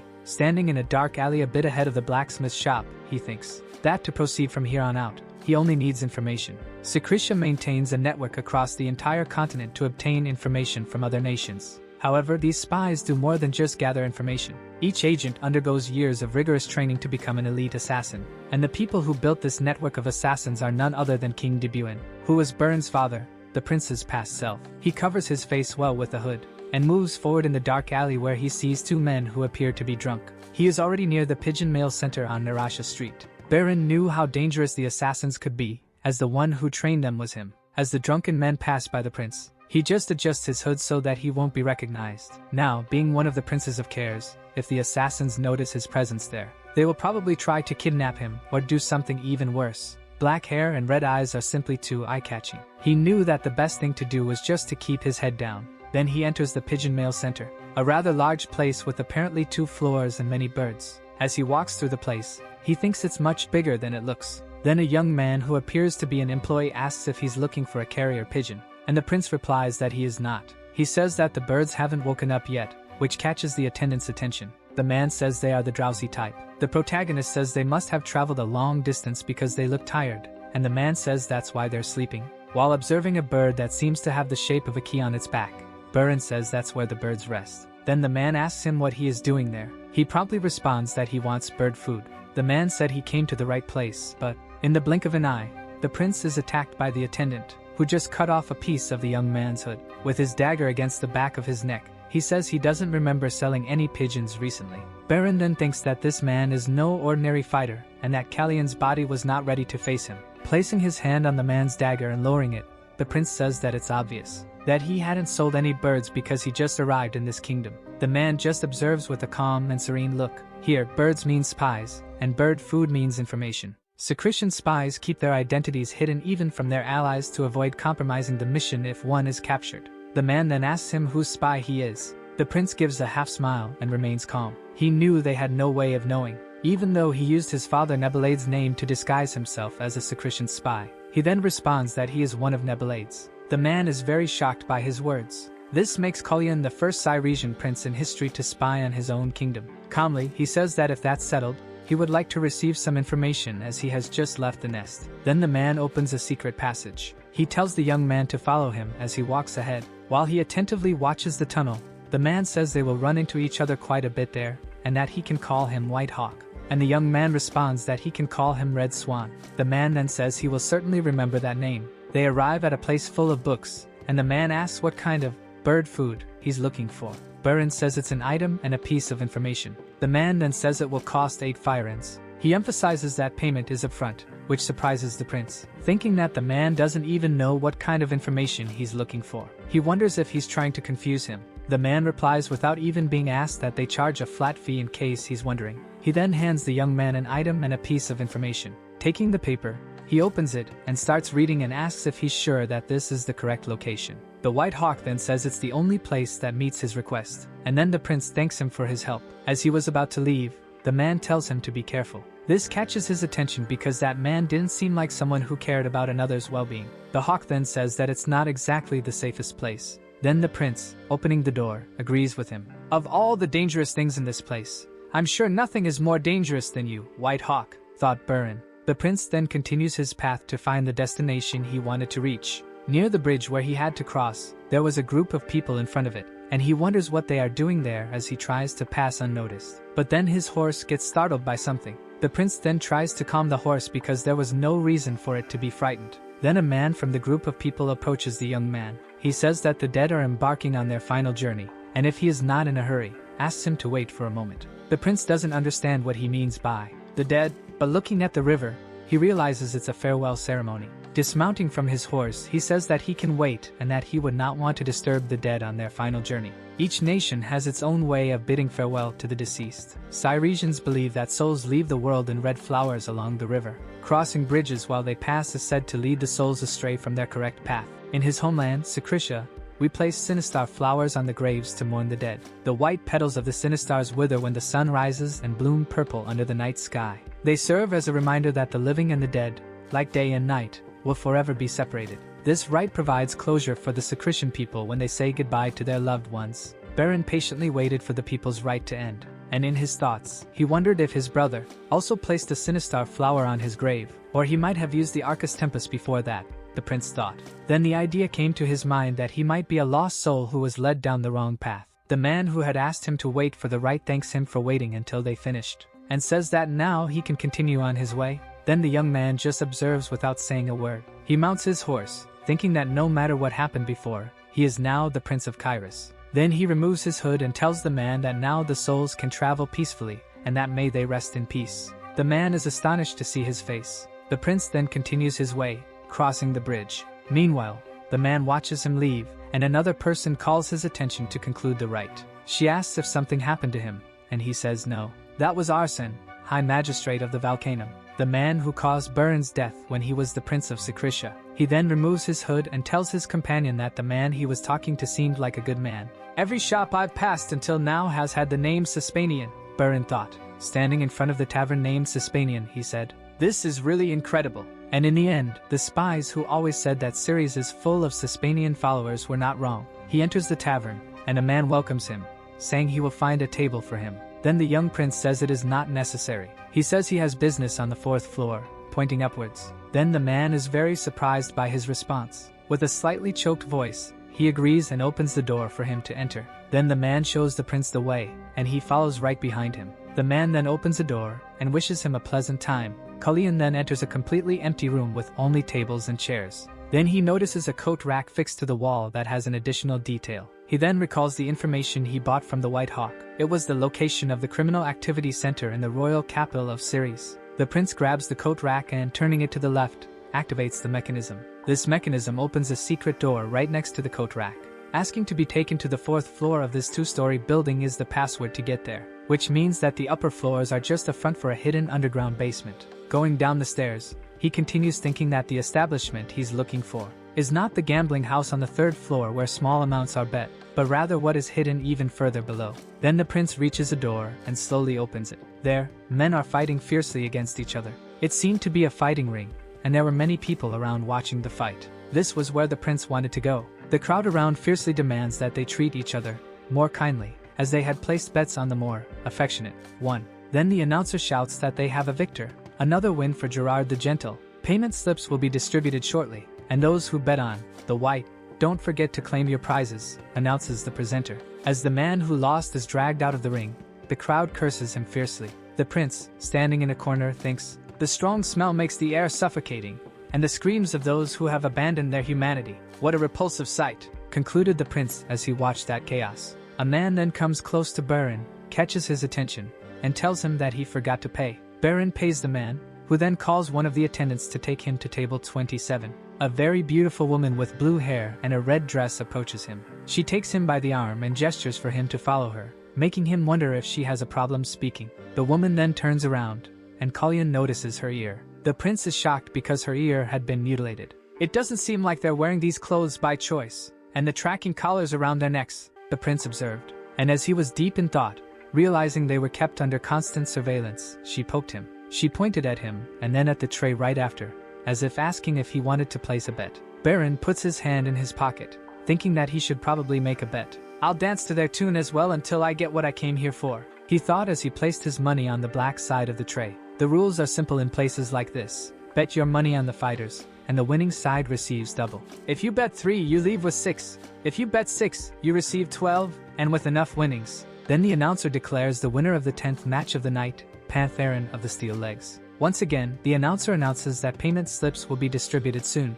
Those who bet on the black side, please don't forget to collect your prizes. Everyone is astonished because Berun's 3 fire-ins had turned into 1,536. People observe that pile of money on the table and whisper among themselves. Berun then thinks that they are not here for the money. The final match of the night. Win 4 times as much. That's right, the special match everyone's been waiting for, the announcer declared. On the white side, shone the raging hammer, and on the black side, the relentless challenger, the unshakable. The prince, upon seeing who it was very shocked. In a memory, Callian sees the man saying that he was a fighter in the arenas, forced to spill others' blood for money, until his little sister died, and that changed his fate. Then the announcer shouts, "Ladies and gentlemen, I present to you," while the man seems to be warming up for the fight. "Do you wish to be a knight, Kyrie?" someone asks, and he replies, "Not a knight, my prince, but a sword. My desire is to be your blade," he responded, placing his hand on his chest. Berun remembered his last moment in life when he told him to take up his sword and not give up. Then Kyrie is announced in the ring, and the announcer calls him, "The Demon Eye." Immediately, the young prince grabs his coins and places them on the tray, and shouts, saying that he's going to bet everything on the black side. The attendant is shocked by his decision. Then the entire place is stunned that he has wagered everything he has on that man. While people ask if he's an idiot or just completely insane, he simply smiles as if to say he knows what he's doing. Then the announcer shouts, "With 0 victories, Kyrie has yet to triumph in the arena. Will he rewrite his record today?" Someone asks the young prince if he is sure he wants to throw his money away like that. It was a large blonde man sitting a bit ahead who turned to Berun. The man tells him to place his chips on another fighter, because the one he bet on has never won a single fight. Then Berun asks the attendant beside him if she's already counted his chips, and he confirms again that his bet is on the black side and asks her to verify it. The man is then a bit upset, and says he was just trying to warn him because it's not his money on the line. "The raging hammer rarely lets his opponents leave intact," says the announcer, as the entire crowd shouts fiercely.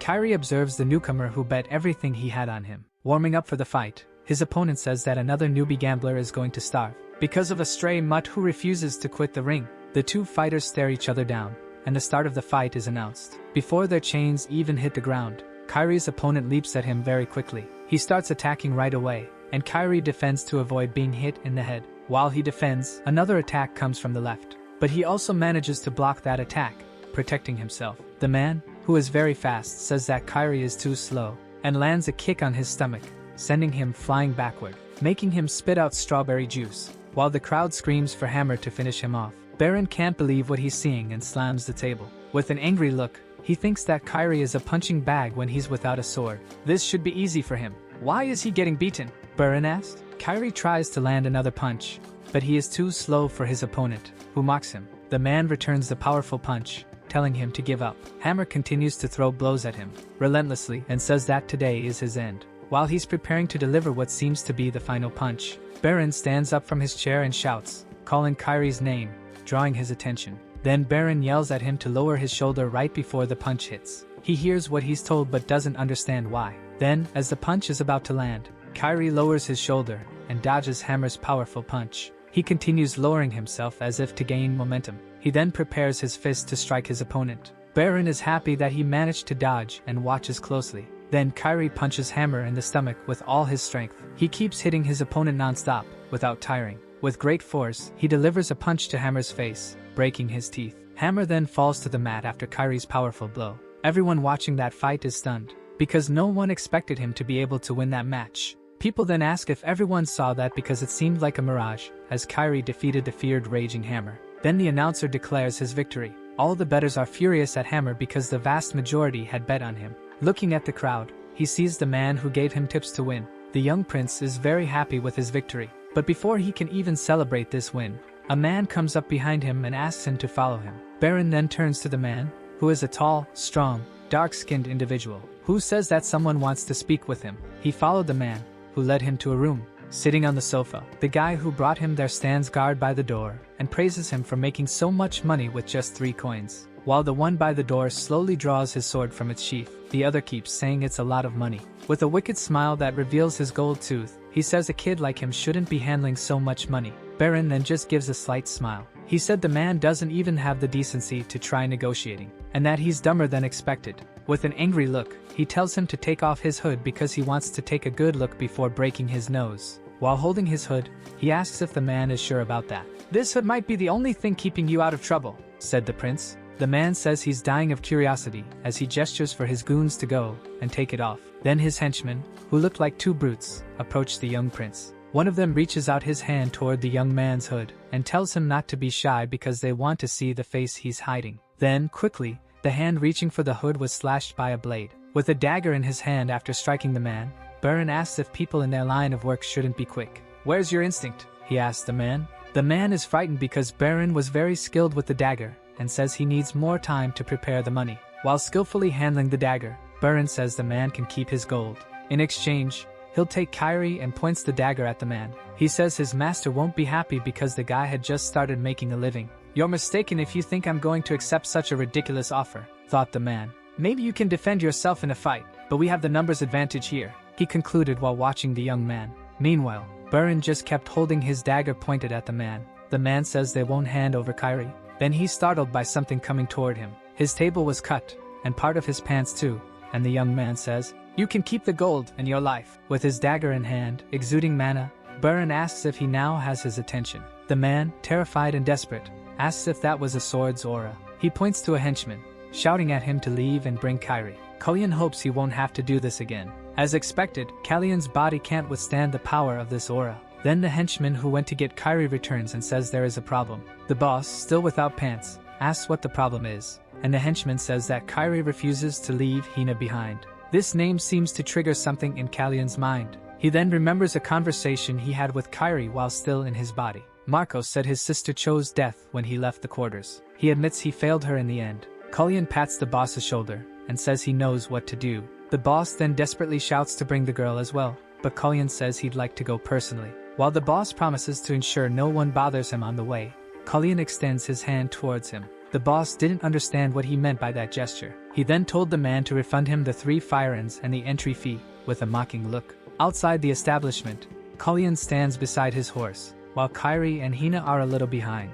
Hina shows a lot of fear, unsure of what is happening. Then Kyrie hugs Hina to protect her. He thanks Callian for getting him out of there. Callian says nothing, just glancing sideways. Kyrie mentions he doesn't know why Callian is helping them while something quickly approaches. In the blink of an eye, Callian takes off his coat and covers Hina, saying they can lower their guard with it. He assures them he means no harm. Kyrie is terrified upon seeing the young man without the hood covering his face, for he recognized that it was Prince Callian. He bows his head slightly, apologizing, saying they should have recognized him sooner. Callian places his hand on his shoulder and tells him to raise his head. He says they don't need to bow before him. Half-elf siblings without a coin in their pocket. Callian could imagine the kind of past they had. In the previous timeline, Kyrie failed to protect his sister. "You tend to expose your shoulders in a fight, a common habit for those who've just started training with a sword. Do you want to become a knight? Is that why you're honing your sword skills?" asked the prince. Kyrie replied that he doesn't want to be a knight, but a blade that protects everyone. This answer surprises the young man. He then handed a sword to Kyrie, saying that to be like the blade, he must serve as his shield. That was the condition for teaching him the art of the sword and that he should seek him out when he made his decision. Kyrie asked why he was being so kind to them. With a slight smile on his face, he says he needs a sharp blade. But in his thoughts, it was the least he could do to thank his old comrade. Meanwhile, on Tynaxian Street, everything is deserted as it is late at night. There was the office of the Mage Association. The mage who had been sent to the cavalry performance reported the following. "The prince is concerned about Poland and told us to keep an eye on him," read Manisil. Polun had found a cut rope at the last banquet. He finished reading as he set the letter on fire. As the letter burned, he observed and wondered how his apprentice knew all this. Then the prince arrives, sweaty and with wrinkled clothes. With a smile on his face and a tone of relief, he says he has arrived. The mage looks him up and down, assessing his state. "Got into a fight or something, your highness?" the mage asked. The prince sits down and replies that there were some unforeseen events. While the mage goes to get some tea, he says the young man seemed to have had a busy day. "It was a long day. I got some information and also set a trap in Dorsey's company," he responded. As he stretched, the prince wondered why the mage seemed so worried. If it were just him, he was impressed by how much he had done in such a short time. The mage just watched him as he made tea. When the prince saw how the mage made the tea, he was astonished because everything was done through magic. Finally, he was in a mage's office. The mage noticed his excitement and asked if he was expecting some kind of magic potion with an eye inside, to which the prince replied, "Almost that." As he finished answering the mage's question, he looked at the desk and saw a blunt dagger, saying it didn't match the decor. Then he looked more closely at the dagger, and something caught his attention. It was the dagger he had acquired earlier. The mage then asks what the prince's sword is doing there. With a somewhat surprised tone, he said it wasn't supposed to be there. Suddenly, the dagger starts flying, which frightens him. Then the dagger flies toward the prince's chest. With the dagger almost hitting him, he knew it was too late to dodge. The mage merely watches everything with his arms crossed. He then says that even with this weak body, he was really fast. The prince manages to evade using aura on his own dagger. Before the dagger hits the ground, it flies back again as the mage mentions that it is a magical artifact created by Sesanian. It reveals a copy of the hidden weapons of the opponent, concludes the mage, holding the dagger. "A kind of warning, don't you think?" asks the mage, while the prince is panting, as it is always painful to use his mana. It was only supposed to be a test, and he overreacted and did more than necessary. The mage asks how it was more than necessary if he doesn't even know how to properly hold a sword. The prince just remains seated on the sofa with his hand on his chest, panting. Then the mage touches his shoulder and says that on the day they first met, the meeting with the prince didn't go as desired, but he knew that little by little, things started to get strange. He showed conversations he had with the king, saying that the nobles were amazed by the fact that he had changed, and from the queen, saying that when he discovered he was poisoned, he showed more will to live than fear of death. That feeling could only belong to someone who had already shed a lot of blood. Besides, he already knew there would be an incident during the cavalry performance. The mage asks if the prince can explain everything to him. The prince then feels his body regenerating faster thanks to the healing magic. While he heals, he wonders if the mage is suspecting him, but he believed the mage was just trying to trust him. Then, slamming his hand on the table,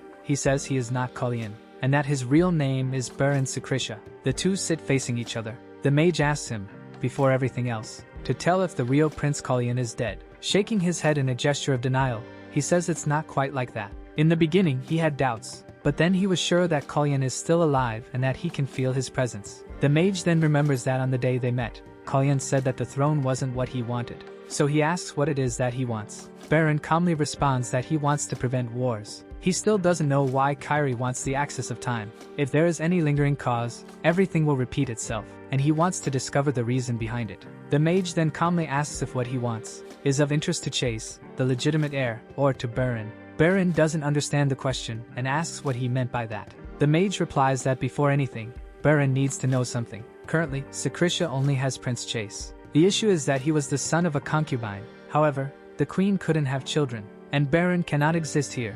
The mage finishes explaining, leaving Callian very surprised. Berun felt an extreme emptiness and very lost. Deep in thought, he wondered if he might not exist, neither in Secretia nor anywhere else. Callian is lost in his thoughts and his fears. He wonders why and how that happened. Callian's body lived in perfect condition. He said that deep down, he felt something. The prince says that sometimes he wondered if someone entered his body just like he entered Callian's. "As long as I'm alive, there can't be another Berun." The young man seemed sad with this whole story. He knew that, even so, it was no different from stealing someone's life. Then the mage tries to explain the situation in Secretia, saying that Chase is the only heir to the throne. "You should know that the past and present are not the same, and the future might have been altered. The three princes of Kyris are at risk of their lives, unlike you, the prince of Secretia who grew up with the best friend," says the mage. The mage keeps a serious face while Callian looks surprised, and he says that this means they shouldn't be stuck in the past. He decides to clarify things with the mage, saying that what he fears won't happen.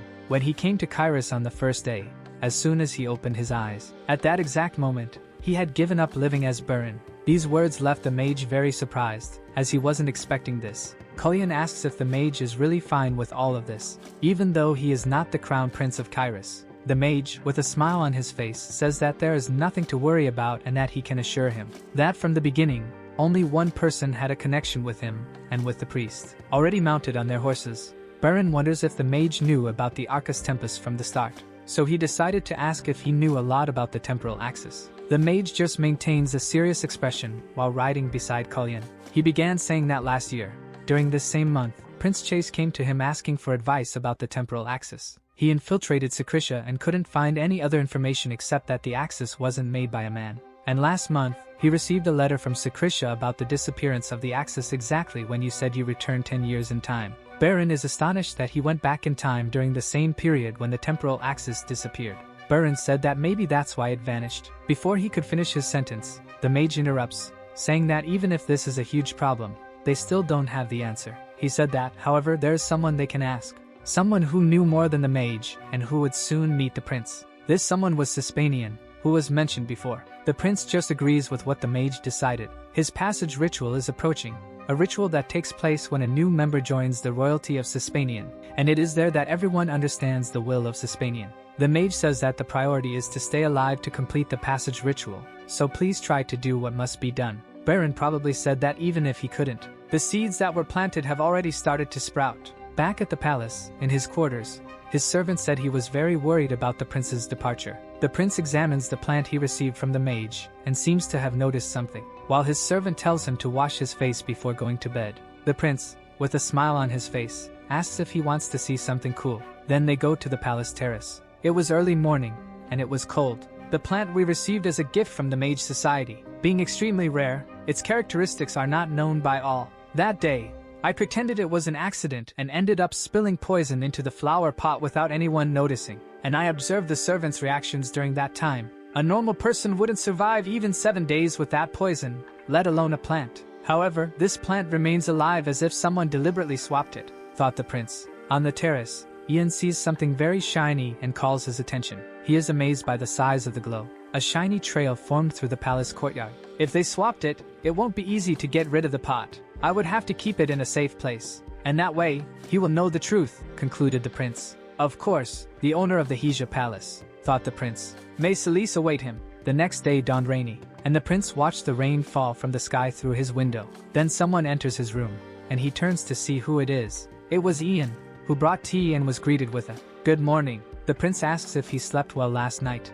Callian seems to be in a very good mood with a bright face and cheerful expression. Ian, somewhat surprised, said that he slept well and asks if His Highness slept well. Placing the tray with the tea on the table, he said that it's a bit strange to hear the prince ask if he slept well first, and the young man said that today he woke up early. Ian said that's good because today the sun will rise in the west. The prince picks up his cup of tea to drink. While he sips, Ian asks if it was the sound of the rain that woke him up. It's subtle, but I can still feel it. You increase the amount of poison, Celise, thought the prince. He asked Ian if there is any event next week where all the nobles will be present. His servant said that there would be a meeting, and all the nobles will be here, including His Majesty the King. So the prince knew that in a week, after the nobles' meeting, there would be a banquet, and that day would be the perfect opportunity for him to test the poison. So Celise, enjoy it while you can, thought the prince. Then he takes in his hand the pill that the mage gave him, and he takes it quickly as if it were candy. He hands the cup to Ian, who asks him a question. He wanted to know if the prince has been eating properly these past days, and he is told that he's only been having nutrients. Closing the pouch where he kept his pills, he said he feels weak today and asks to go down to have breakfast. Ian agrees and goes to help His Highness get dressed. His servant was surprised because the prince had drunk all the tea he had, and wonders why the prince is so worried like this. Already at the breakfast table, after that incident at the theater, Planche hadn't been showing up for breakfast. The young man thought it was much better that way so that he wouldn't ruin his plans. While the first prince drank his wine, Callian mentioned that soon the roses would bloom. Then Randall was surprised by the statement, and quickly looked at Callian, who just smiled. They stared at each other for a brief period. Randall stands up from the table, and leaves without finishing his meal. Ian whispers, asking if the prince didn't think it was a bit random to talk about roses at breakfast, and the protagonist says it was because he saw flowers in the hallway, and he remembered the way Randall cared for the roses. His servant said that didn't make much sense, and the young man just continued eating his breakfast. The prince then trains in the rain in the castle garden. He is very soaked, a mixture of sweat and rain. While leaning against a tree, panting and tired, someone arrives, saying that he is getting worse by the day and asks what he is doing. The prince responds that if he keeps avoiding physical training, it will be difficult to get better. The one there was his master, who appeared suddenly. The mage said he was talking to Lemian. The prince is astonished that he called someone by their first name, and the mage says that there's nothing special about it, it's just a common name. He asks why the prince called him there, and Callian responds that he wants to ask for two things. The first is that he will need two identities, and the mage says he can arrange that easily. And the prince says the second thing is that he wants to investigate the cases of death involving the nobles, especially the relationship with Romain. They both say together. With a smile on his face, the mage says that's not a big deal either, and that he's going easy on his master, but he asks if he's in a hurry. Answering, the prince says that the amount of poison has increased, and he believes he has already figured out the culprit. The mage says he already has an idea of who it might be, and the prince mentions that soon they'll start to put pressure on the mage. I know it's difficult to get a hold of a great mage, but the master needs a trump card, he concluded. Manhua asks if, by any chance, he's planning to use him as a distraction. Bern, with a firm gaze, says not as a distraction but as a weapon.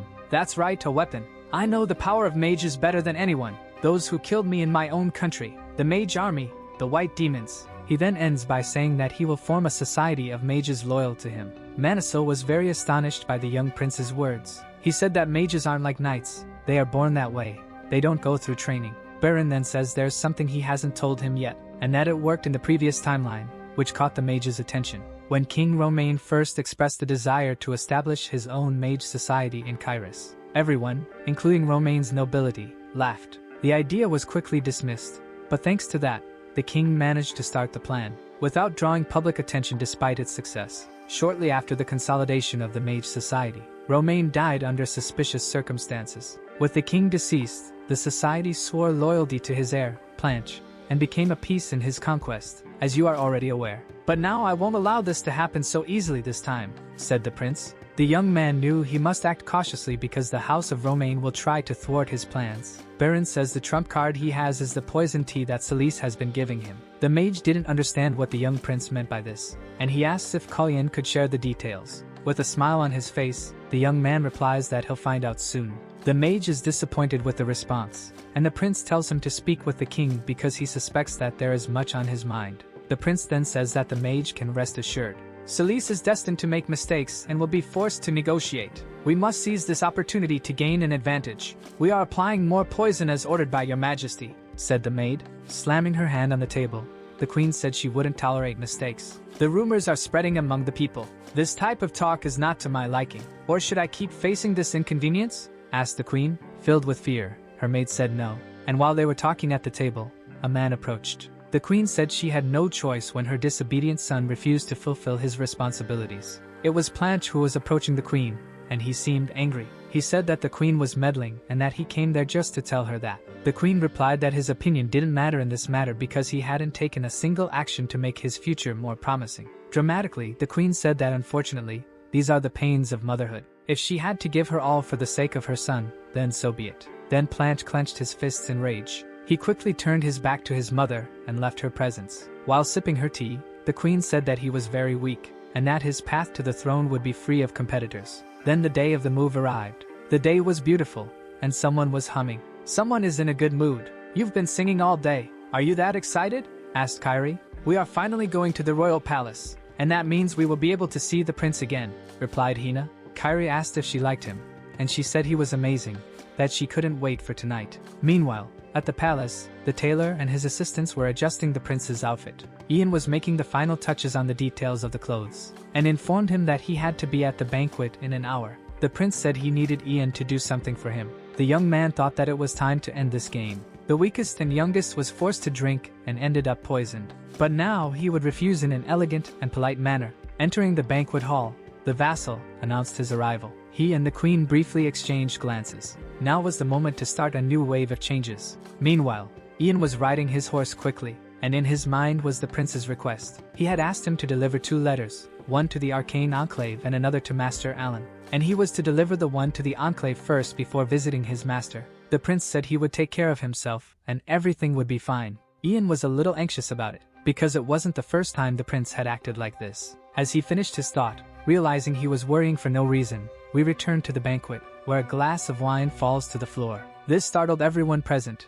especially the king. Someone was collapsing to the ground in front of the queen. While all this was happening at the palace, we shift to the enclave. A woman with purple hair says to Manisil that all the records he requested are there. The official documents themselves are enough to sift through, said the woman. It was Uriah Siren, head of the Cyresian Arcane Enclave. But to think something so big was kept a secret from the public. I don't think the nobles had much choice, said the mage. Lesser houses wouldn't dare make enemies of the Romaine house, concluded Uriah. It was to save their own necks from unfortunate accidents. She asks if he has any idea what Prince Callian wants with this information. The mage then pondered on how to respond to her. But the door was suddenly opened, and someone called for Madame Uriah. It was Ian, who arrived sweating because he had come very quickly, but he was relieved because both recipients were there. He then handed Prince Callian's letter to the mage. While the mage read the letter he received, Ian handed the letter to Uriah. The mage quickly stood up, grabbed his coat, and asked where the banquet was being held that evening. Ian asked where he was going so suddenly,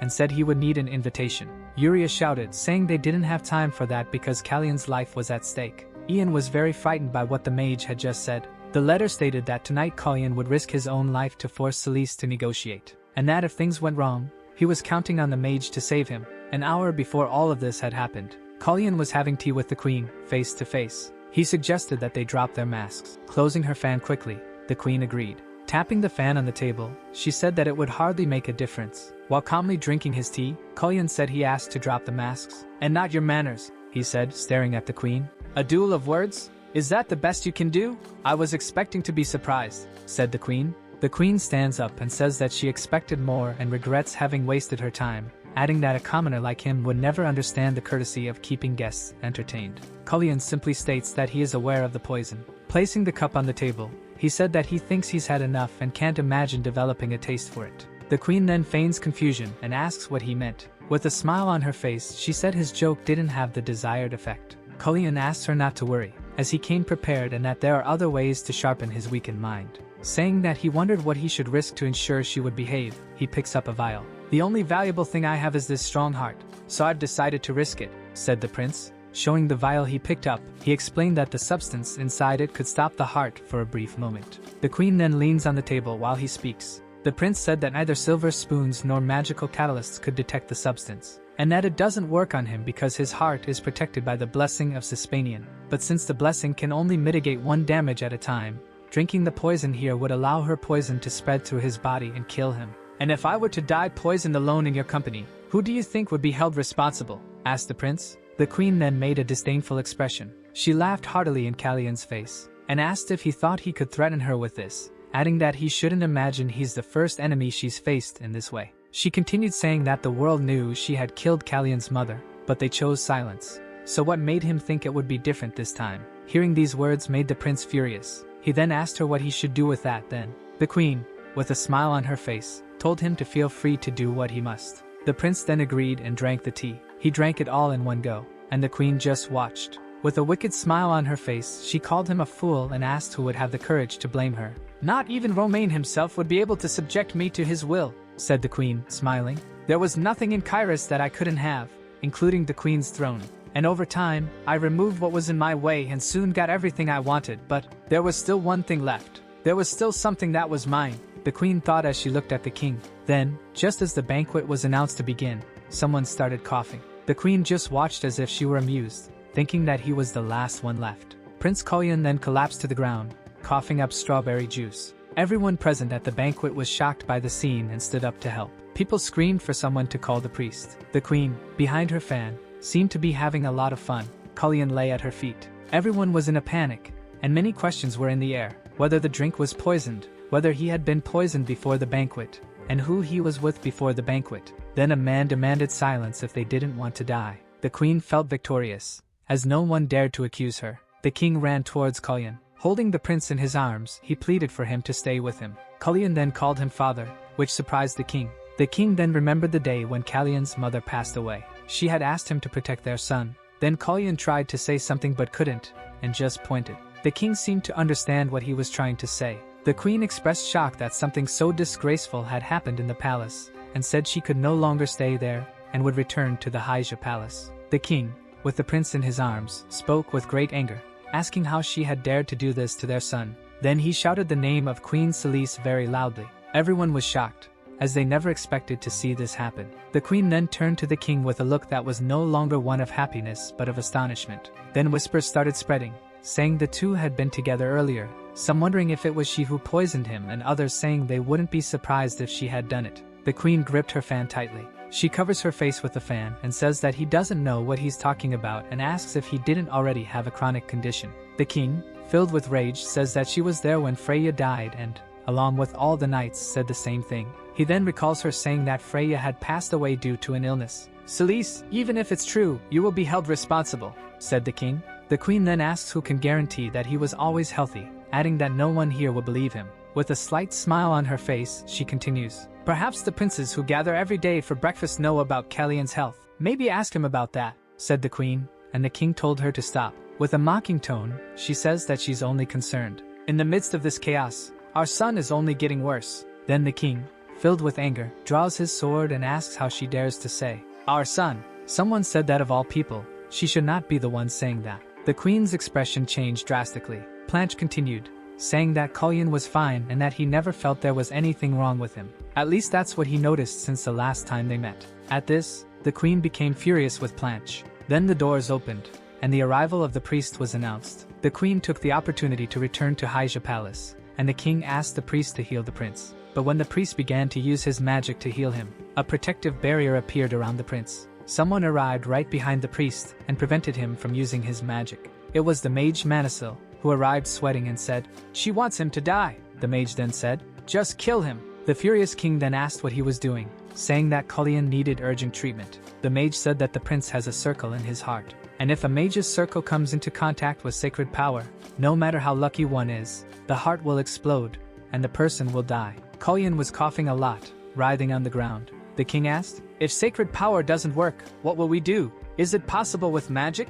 The mage said that if it were a healer with the power of nature, maybe, but with magic, it's impossible. And the king told him to find a way quickly because the prince was suffering. The mage then remembered a moment in his life when he witnessed a scene that scared him greatly. A man was kneeling on the ground, bleeding from his mouth, just like Callian. The man was asking why he was in such a state. Then the mage held the prince's head. He sat on the ground, placing the prince's head on his lap. The prince looked at his master's face. With slightly blurred vision, he asked, "Why are you making that face?" Then Manisil thought to himself that he never imagined using this spell again in this lifetime. In his mind, he recalled using the magic on that man from the past, and telling the man that this magic would remove his pain, calling him stubborn. Days go by, and people walk normally on the street. While a couple walks down the street, a leaf comes flying. It hits the man's face, startling him.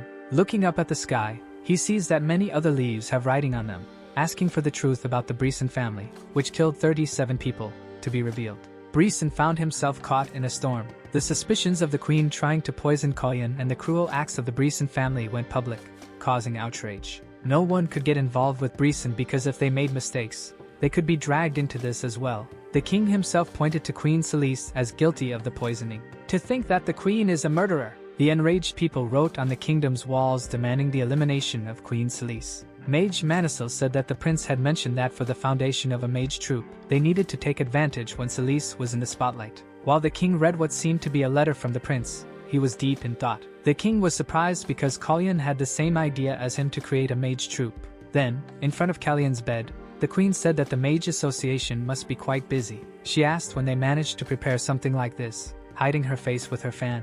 Callian then pretended not to know, and said he had no idea what she was talking about. The prince said he could rest for quite a while thanks to her, which made her angry because, for someone who hovered between life and death, he was doing quite well. He continued, saying that he almost crossed over to the other side. Panting and sweating heavily, he says that because of this, it will be difficult for them to have a long conversation. "If there's nothing else to say, I will go rest," concluded the prince. The queen, with her nerves on edge, asks what he thinks about them negotiating one by one. Callian replies that she should have said that a week ago and that the circumstances have changed now. But he says he will listen to what she has prepared to say. The queen then says that if he states that the accusations are not true, she will not object to what he has prepared. The prince bursts into laughter at what she said and replies that he thinks she is misunderstanding, while the queen hides her angry face behind the fan. The young man says that he doesn't need something like the queen's permission and asks if she has nothing else to do there. The queen grips her fan in anger. She then stands up, pointing her finger at Callian, and tells him to say what he wants. With a smile on his face, he says that in a land where the descendants of Sesanian reign, how can the sound of swords be so loud? He concludes by saying that he wants to disband Pabel's knight troops. This leaves the queen utterly shocked, and she asks if he wants to disband all of them. Pabel, the royal knights given to Celise by Marquis Breon, losing them means Celise will lose half of her power. Callian tells her to dissolve Pabel and begin the foundation of a mage troop, and that there are no other options. The queen is infuriated by what he is demanding. The prince then calls for his servant, who brings some documents and hands them to the queen. Here is the testimony bearing the oath seal, says Ian, handing the paper to the astonished queen. She is surprised because of the oath seal, and the prince explains that it is a magic that engraves the contents of the contract into each other's hearts, and that if the oath is broken, the heart is destroyed, and death follows. Queen Celise visited Callian as soon as he woke up. Meanwhile, the first prince was tending to the roses in his garden. He observed a fallen rose on the ground and became very thoughtful,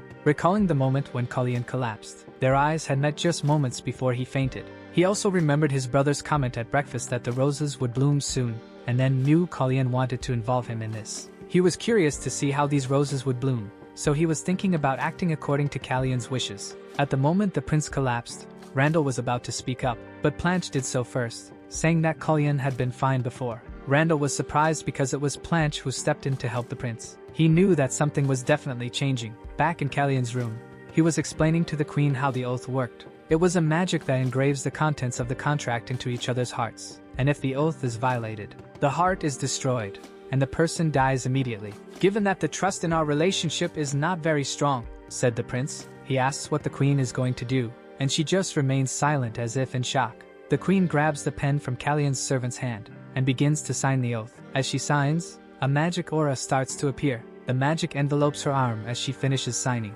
Then the contract is completed, linking their hearts in a chain. The queen throws the pen on the ground angrily and breaks it. As she turns to leave, Callian tells her not to misunderstand. He continues, saying that he never had a good relationship with his brothers, and that on that fateful day when he was poisoned, Planche didn't intervene for his sake, and if she had said one more word at that moment, the king's sword would have cut off her head immediately. In Celise's mind, only the image of Planche appears. She seems surprised by Callian's words. Regaining her composure as an empowered woman, she leaves Prince Callian's room quickly, and he just watched her go. Some time later, the mage goes to the prince's room and says he was shocked to learn that Celise had visited him. Someone is apparently devouring many bananas. The mage feels more at ease because it seems Callian is just very hungry, and Callian says that the bananas are delicious while devouring one. The mage says that he barely survived, so anything he eats will be delicious, and the prince, smiling, says he did his part. Manhua is indignant that he can smile because he could literally be visiting the prince's grave right now.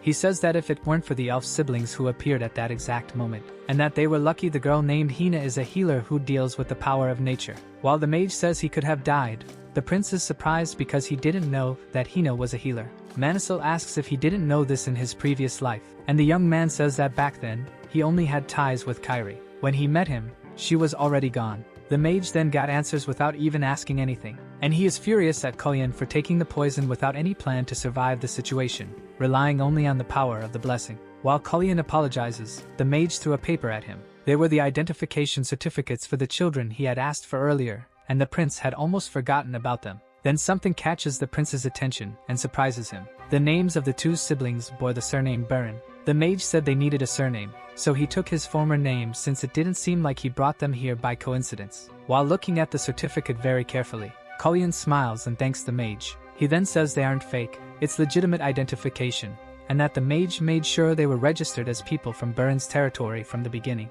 The mage says that it was Romain who did that, which surprises the prince. Manhua asks how he feels now that rumors of being the king's favorite son are starting to spread. Callian asks if these rumors really exist, and the mage says that since the king acted that way in front of all the nobles, of course there would be rumors. The prince feels conflicted and says that it's something someone else should have felt. He sits on the sofa, deeply reflecting on the entire situation. Callian calls Ian to clear the banana peels from the table. His servant calls him and stands in front of him, looking at him. He says that he has something to tell the prince, who asks what it is. Ian says that he wants to stop being his assistant. Such words left the prince very astonished because he didn't expect any of it. A small child's foot on the carpet. The boy is running through a magnificent palace hall flanked by thick columns. In the background, on the left side of the second floor, he runs to where he wants to go, looks behind the wooden railing, and shouts loudly that he is there. In front of him, A severely ill man is lying in bed. We can see his hand wrapped in bandages. The boy, with a smile on his face, says hi to his brother, and in a low voice, his brother replies hi back. "Did you hear the crickets calling this morning?" the boy asks his brother. "Crickets, yes. When summer begins, those horrible black insects start screaming like crazy," the man responds gloomily. The boy, more optimistic, says that crickets have very strange wings, but maybe they make loud noises inside themselves with their stomachs. He suggests catching one of those insects tomorrow morning and bringing it here. The brother, covered in bandages from head to toe, says he shouldn't do that and mentions that he doesn't like crickets, asking him to just play his violin instead. "I heard that your son is quite good in medicine," says the man. "He said he was busy with something else. How could I ask him for this?" Disturbing phrases reach the boy's ears. "But sir, this really hurts me too, but there must be another way," says another man. "I didn't know at the time how the phrase, 'someone who cannot have something and cannot have that,' would be so horrifying." Siloyen, the brother calls the boy. "Don't look away. Look me in the eyes. Understand that I am dying," said his brother, staring intensely at him. Loud screams are heard. "We need to escape," they were shouting. "Take Siloyen and get him out of here. The fire is spreading fast." That's how my brother, the day before his 15th birthday, decided to rid himself of his suffering and that of everyone else. After that day, summer passed, autumn came and was replaced by winter. Then the crickets started calling again in the garden, and he shut himself off more and more. His father, who couldn't bear to see him suffer, took him out of the room. He would always try to lock himself in his arms, his head resting on his shoulder. "What kind of boy is this?" he suddenly asked. "This is the third prince of our kingdom." Head bowed between his hands, he was grieving. A young man with red eyes was incredibly sad. Soroyan sees that the prince's heart is very heavy. "I wanted to resign from being your servant," says Ian timidly, looking at Callian. He looks at him in shock. "No, what are you talking about?" he asked. Ian, sobbing loudly, begins to tell the story. She was the person closest to the prince, but she didn't understand what was happening. Not only that, but she was the one bringing the poison every morning. Looking at his shocked servant, "It was my fault because I ignored the things that bothered me, and I couldn't even stay by your side when you were in danger. I didn't know anything, and once again, you almost died," says Ian. Ian sees the face of his dead brother. "Don't ignore the fact that I'm dying," he says as if from beyond and reaches out his hands to Ian. "Ian, look at me," shouted the prince quickly. His servant then opens his tear-filled eyes as if he has awakened, and his highness then asks who is standing before him now. I can see by the look in his eyes that he is waiting for an answer. Ian, crying, says that it is Prince Callian. Callian then, placing his hand on Ian's chest, says that he is not going to die. "From the very first time I opened my eyes here, you were there for me, and only thanks to you have I endured up to this moment. I survived because you took care of me. It seems that I also don't know much about you, but I am certain of one thing. You will continue to protect me from now on, won't you?" asked the prince to Ian. This made his servant begin to cry, deeply moved. He fell to his knees, weeping. "Stop this now and stand up," shouted the prince. Ian thinks he won't be able to return anymore. The prince extends his hand to help him up. "There is a person here whom I must protect for the rest of my life," Ian thought. He says that he will get rid of the people who made him suffer. Callian asks what he is talking about and if he intends to take revenge. Ian replies that yes, because it hurt him. So Callian asks him to stop and says that elephants must remain still, or a war will start. Ian says to forget about the war, even if he is not acting under the Siegfried family's identity. The prince called him an elephant. Ian, shocked, asks if he knew, and Callian shrugs and smiles. Ian asks since when, and Callian responds vaguely. Ian says that it's not something Callian should know and adds that he hates his father. Callian responds that once he's done getting rid of the banana peels, he wants some coffee. Then Callian asks Ian if they should bet on whether Ian will grow taller than him or not. In a dream, Berun sees Callian. They stood face to face with each other. Callian had a calm smile, while Berun looked astonished. Callian then approaches Berun. He gets very close, still smiling, and then walks past Berun quickly. Berun watched Callian moving towards two other people. They seemed to be friends for a long time. Callian then looks at Berun, who is very frightened by all of this. Berun reaches out his hand towards Callian, who removes the smile from his face and looks surprised. He then smiles again, now with a confident look. Callian says something that wakes Berun up. Then, with a smile on his face, Callian watches Berun as if he were falling. Berun then plunges down, and Callian merely observes. Berun wakes up from the dream and is still in Callian's body. He sits up in bed, not quite understanding what happened in the dream. While conducting a funeral for the previous Callian, Manisil asks if he truly passed away in the end. Callian responds that he thought the other Callian might have wanted to experience what he longed for before leaving, but he was in such a hurry that he ended up departing. Callian says that he will live this life for him, and ensure that he achieves what he desires. Callian remarks that if this life was like chains for that child, he is a bit envious of his complete freedom. He tells Maniso that he won't pretend to be unaware. There are many things he has started and the favors he's been asked for. He will live his second life properly. The Papal Knight Corps was quickly dissolved and returned to Marquis Breon. Romain stated not to believe the baseless rumors about the royal family. Elon announced that he would create a Mage Corps. 3 months later, Ian and the maid mention they need to call the tailor. Ian tells her to inform them that there are many clothes that need mending and that the current clothes are too small. Callian enters the room where Romain and Elon are. Romain tells Callian that he seems to have grown even more since the last time he saw him and comments that Callian looks even taller than Planche. The king asks if Callian has finished preparing for Rosellita. Callian responds that he's completed everything since his birthday is approaching. Maniso mentions that there is someone he needs to introduce to Callian, and that's why he was summoned. He will be the mage who will be his guardian for Rosellita. The man enters the room and says it is an honor to meet him, introducing himself. It is Arsene Hertz. Callian is horrified at the sight of him. Romain says that he is a talented figure who will be part of the Mage Corps, and hopes they will learn and become closer along the way. Callian responds angrily that it is quite unexpected, and that it's a very special birthday gift. Callian asks when the Mage Corps will be formed, and Elon replies that it won't be anytime soon, as they don't even have a name, nor the number of people, nor a uniform. Nothing is confirmed, and there is still a long way to go. It's just the beginning, says Elon while Hertz smiles at the prince. Elon asks Romain if he would like to name the Mage Corps, and Romain seems to have something in mind as he has been thinking about it for a while. With a smile, Romain suggests the name Valken. Prince Callian appears to like the name as well. Elon says it's almost as if Romain had been waiting to be asked, and it would have been an issue if he hadn't been. Callian asks what Hertz thinks. Holding his teacup, the prince waits for his answer with a smile, and Hertz asks about what specifically. Callian says it's about the name Valken, and whether he likes it or if it is familiar. Elon then looks at Callian and Hertz. With a smile on his face, Hertz says it's a good name. Elon creates a barrier and is shocked to hear about the past relationship between Callian and Hertz, asking if he should withdraw his recommendation. Callian says there's no need.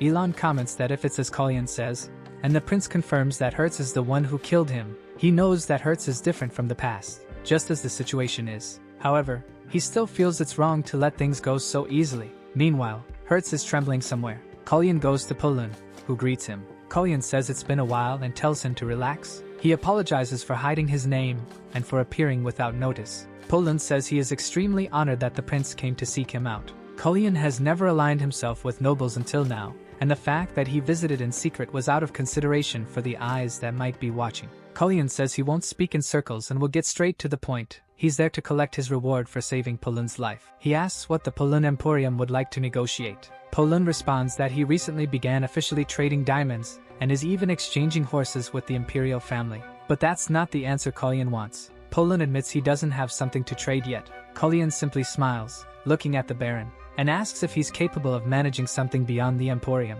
Poland replies that if he has employees and funds, it won't be a problem. Callian states that he has the staff and the money, but so does Breon. Poland then says that he thought he had Callian. The two fall silent for a short moment. Callian starts laughing, saying that he's right, they do have him too. Poland remarks that if they had as much money as Callian right in front of them, Breon wouldn't be an issue. Callian reveals they are planning to create a Mage Corps and have enough money and people, but the problem is management. Poland then asks if this is the price of his life. Callian just smiles at him, and says that he's already received it, and that the price of his life is that. This makes Poland a bit frightened, but he agrees to do it promptly. The prince then thinks that his plan has worked. He was supposed to die after his 15th birthday, but he changed his fate before that. And now he has people he trusts by his side. What remains is to find the will of Sesanian in his Rosellita. He wonders why all of this is happening. Then, arriving at his birthday party, Callian admires the celebration that was made for him, noting that everything turned out perfectly. Planche is leaning against one of the pillars in the hall.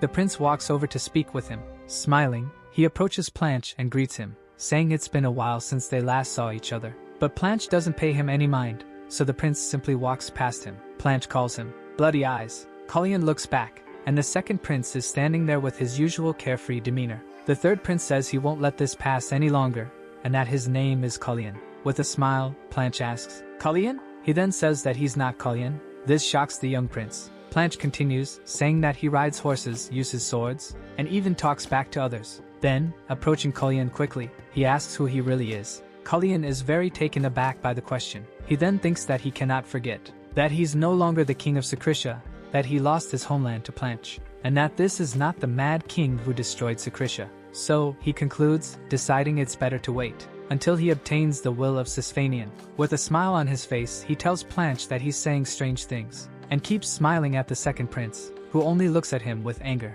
Sometime later, the mage, talking to the prince, says that if it's Planche, it makes sense that he would notice, because even though he's a scoundrel, he's not an idiot. The young man looks at the mage with a confused expression. He asks, "Planche is a scoundrel?" And the mage replies that yes, and it's not a surprise. The prince then gives a slight smile, and says that's how he sees him. He adds that he pretended not to understand but obviously didn't believe it, and asks what they will do to make him believe, because the prince himself said he is no one other than Callian. He says the mage is right, and completes by saying that he really said that, while the mage watches him thoughtfully. Even though he said he wouldn't live as Bern, it's not that easy to forget, the mage thought. Then he catches the young prince's attention and hands him a ring. He says that if he ever needs an old man to talk to, he'll be there to listen. Callian asks if the ring has some kind of communication magic. The mage says yes, that he put a bit of his power in it, and told him it can't be used in places with Sesanian power like the castle, but he will always respond when he can. The prince thanks him and says he likes feeling connected to his master.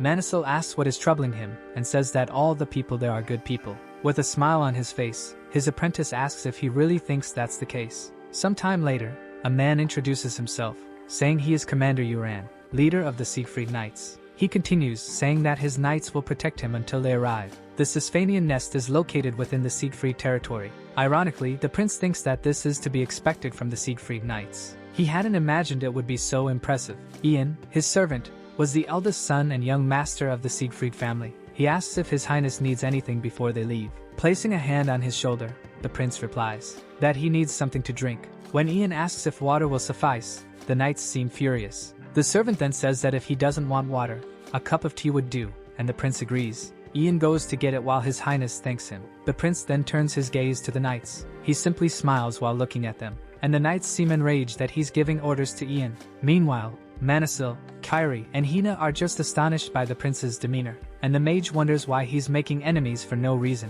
This is a unique opportunity to witness the will of Sigmund Khan Sesanian. The entire kingdom is celebrating Callian's birthday. Everyone is watching the coming-of-age ceremony of the Prince of Kyris. Even Planche was there, watching, though he didn't seem to be enjoying it much. The queen, on the other hand, wasn't there. She was drinking her tea in her chambers. The prince then parades on his horse through the crowd. His gaze meets Manhua's, and the two share a smile. The prince passes through a giant door, and that's when Rosellita officially began. "He's been in an accident before, so I'm worried. Wouldn't it be better if you accompanied him?" asked the king. Calmly, the mage responded that there was nothing to worry about and that he was more concerned about the prince inside the castle than outside of it. While setting his cup on the table, the king commented that the mage was as always, and that it wasn't a compliment. He asked if he really wasn't worried. Sighing, the mage thought that for someone with so many concerns, things had been quite different until now. Then the mage answered the king's question, saying that it's not as if what he's saying is wrong. The king then exclaims that this is exactly the part he was referring to.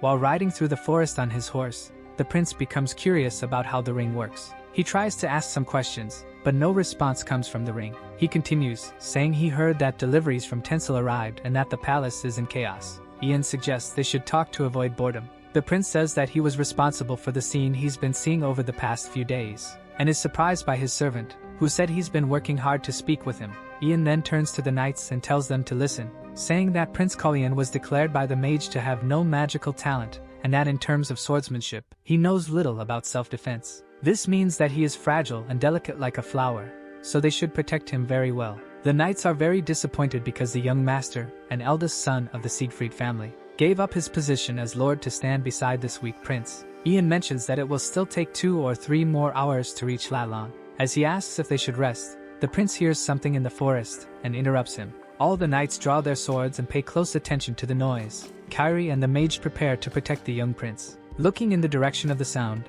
the prince thinks they don't need to be so cautious. Then, emerging from the leaves, a creature runs out, begging for help. It was just a small, desperate elf. As Callian asks the elf's name, and the elf says he's hungry, everyone is shocked at how kindly he treated the elf. The prince asks if he came there because he wanted something to eat, and what he was doing there, and the elf says he was hiding. The little elf seemed to be very scared. The prince knew that there was something odd about this conversation. One of the knights asks what they should do, and Callian says that they need to give the elf some food. Then the young man hears a noise coming from the middle of the trees. He then turns in the direction of the sound and says that the elf should have said earlier if someone was following him. Then a man emerges from the trees riding his horse. The prince removes his cloak and wraps it around the little elf girl, and tells Kyrie to hide her with him. One of the knights steps forward and asks who the man who just arrived is. The man says he was chasing a thief and asks if they had seen a strange child.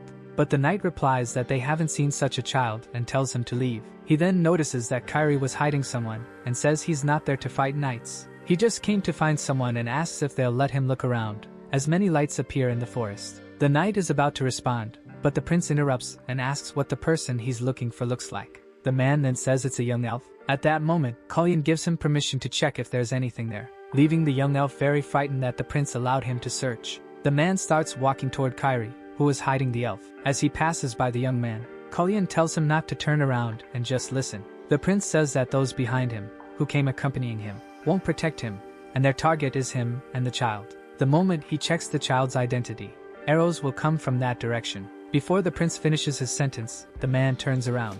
When he turns, the man sees the glow in the forest increasing. Countless arrows are shot in the man's direction, but all the arrows are broken before reaching their target. The prince had saved the man with his sword and knocked him to the ground to get him out of the line of fire. Callian then tells the man that he had told him not to turn around. More arrows are fired from the forest, and one of the knights shouts, "Ambush! Protect the prince!" Then Mage casts a spell that creates a shield, reflecting the arrows. While concentrating on his magic, he sees the enemies retreating, and the leader of the knights tells them to follow but not go too far. The prince then thinks that no more arrows are coming his way, so he's certain that the enemies chose to flee. The man realizes that the young prince has let down his guard, while Hertz takes the elf who is with Kyrie so he can protect the young prince. Approaching him, he asks if he is alright. Then he shouts to get the prince's attention, and the man quickly starts to attack.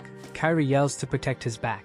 Right after striking, the man is surprised, because the young prince, with his small dagger, managed to defend himself. After stopping the attack, the prince casts a spell that hits the man's chest, causing him great pain. The man falls to the ground, screaming desperately. All the other knights are in shock at what the prince just did. They wonder if the prince can actually use magic. Then Ian runs desperately toward the prince. He asks if the prince is alright and says that he's lucky things always end well and that they have knights. So why did he move forward? While his mind tells him that the prince only knows a little about defense and swordsmanship, and is not skilled in magic, the knights can only remember the scenes they just witnessed. And they think that this definitely isn't what the young master should have been saying. They wonder what kind of flower it is that Ian mentioned the prince was, who was able to do what he did to a person. A few minutes later, the little elf girl still seems to be scared. The prince approaches her, removing his hood, and says that they're going to talk, looking at her with a slightly more serious expression. And before he even asks what she stole, she blurts out, "Luca did it. I don't know anything." Then the elf girl keeps answering questions before the prince can even ask, saying she doesn't know who stole it, and that the scoundrel said it was her. The young man then places his hand on his head, seeming tired of it all. He then calls the mage, who quickly puts himself at his disposal, and he asks the mage to organize what the elf girl is saying for him, because it seems she's responding before he can even ask, and the mage says to leave it to him. The girl seems very happy, while the mage looks startled, and he says, "Here's your report," as he says that she works in the Heriska forest, and that her name is Silas Tian Ureha.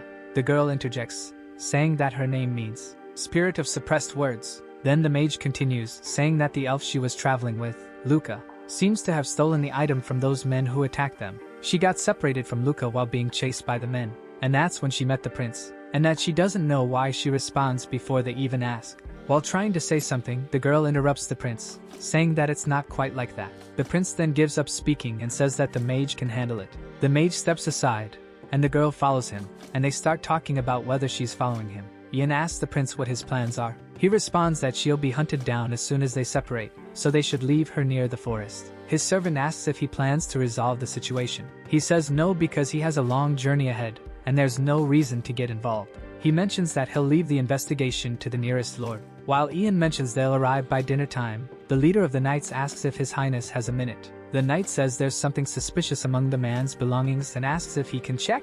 The young man asks what it is, and the knight hands him something wrapped in cloth. As he unwraps the cloth, the prince is surprised by what he sees. A bit alarmed, he asks if the man had it, and the knight replies that yes, he did, and asks if the prince knows what it is. The prince says he knows. There's no way he wouldn't. It was the same poison he had once taken. He says he needs to see the man personally. While they are talking, A man comments that he thought he was just a precious young master from a rich family. But I guess that's not all, the man concluded. Approaching the man, the prince said that he's right, and that he is an even more precious son from a wealthy family. Holding the vial of poison in his hands, the prince says he'll be brief and straightforward, and asks if the man knows what that is. The man simply looks at what he is holding, saying that all of them had one and thought it was something good, so he stole a few. The prince asks what they were looking for. The man says he's not sure, and the young man asks who they are. The man replies that he couldn't see because of the masks. Callian asks if he remembers anything else, and the man says no. Then the prince notices something strange about him. He kneels down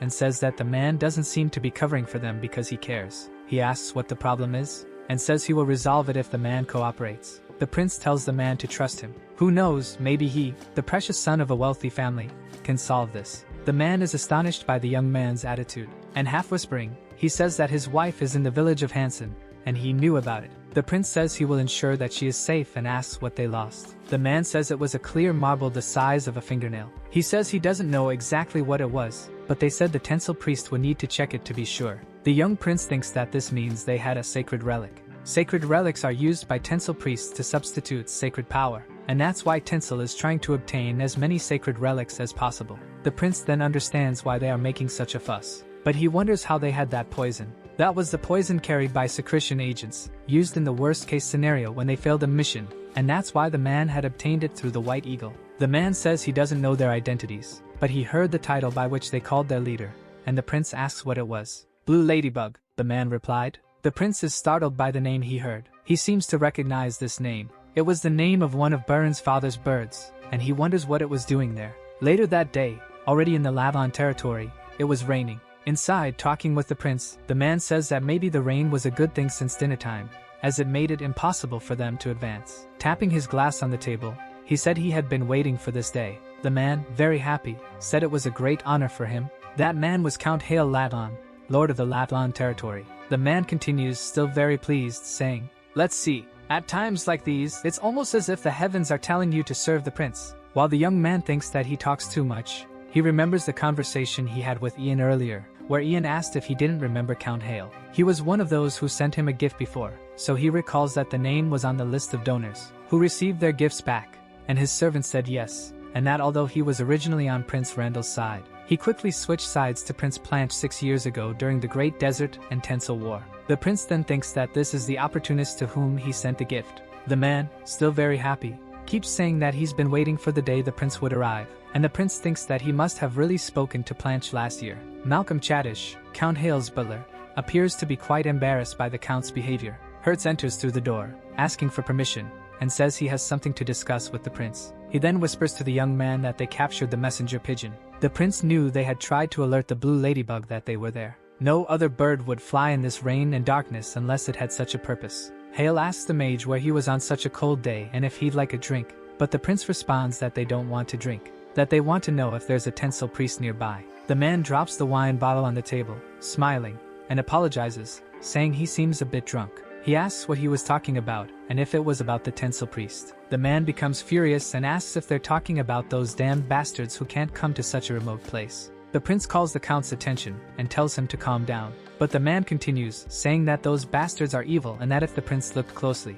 Before he can finish his sentence, the young man snaps his fingers and tells him to sleep. The man then collapses onto the table, fast asleep. The people in the room are startled by what the prince did, and he says he couldn't contain his anger at the man's rude behavior. Then the scene shifts to the prince riding his horse, talking to Maniso through his ring. The mage asks if he's saying he got involved with a secret item and that his life is now in danger. He goes on to say that Maniso was planning to retire, and the young man tells him not to worry too much. The mage asks how far his connections go, and the prince replies that he's someone who has never failed a mission before. He continues, saying there's no way he didn't notice it was the Prince of Kyris and wonders what kind of situation would make someone risk using an arrow as an agent. The mage then tells him to find a place near Lavon where the tinsel priest is staying. The mage continues, saying that they need to see what the secret agent was trying to do with the priests. In a bar somewhere, a woman is cleaning glasses and cups. Then Prince Callian enters the bar. He greets the woman and says that those outside were just following him. Setting the glass down, the woman tells him not to worry, and that she's not so cruel as to hurt those unrelated. The prince says that he thought she attacked them knowing who he was. She responds by saying that's why she told him to stay out of it. The prince then notices that everyone around him is unconscious, and the woman concludes that he was reckless. The prince walks up to the counter where the woman is and asks if now he is involved. The woman replies that she would say yes, but she looks at the young man and notices the red aura surrounding him, and the woman concludes by saying that this won't be easy. The prince gives a slight smile as he looks at the woman. She asks if the elf she was chasing is dead, and she says they lost him when he took the forest path. If I'd known it would be such a headache, I wouldn't have pursued him in the first place, the woman says. I particularly don't like this situation, but since it hasn't harmed us that much, would you go back? Asks the woman, saying that she will leave the elf child alone. The prince, picking up a glass, says that if she answers a few questions, he'll leave, and asks why she's looking for a sacred relic. Looking at her through the glass, he says that she's not a priestess. The woman then makes an angry face, snatches the glass from Callian's hand, and says that they've become expensive lately. He says that it seems like she's selling the relics then. The woman says that her primary job usually doesn't pay well. The prince just observes the woman, and asks if the buyer of the sacred relics is in Elon. He says there's no reason for her to sell in the countryside and that it would be easier to find priests in Kyris. The woman says that there's no one who would pay more than this buyer, and he's also someone with whom she has a bond. So the prince thought that originally there was only one type of connection that could be made, with secret agents. Someone who sells information about Kyris. And now, to pay for the information for the blue mayfly, they are buying sacred relics. The prince then noticed that she served him a little wine. Looking at the wine, he thought it would be his last question. Some distance away at the royal palace, the king asks what the wizard came to ask him and says that now he's being treated as an informant. Manhua says he went there knowing the king would be awake and mentions that there's no reason to go through so much trouble to confirm something the king already knows. He asks how many tinsel priests were in Kyris and where.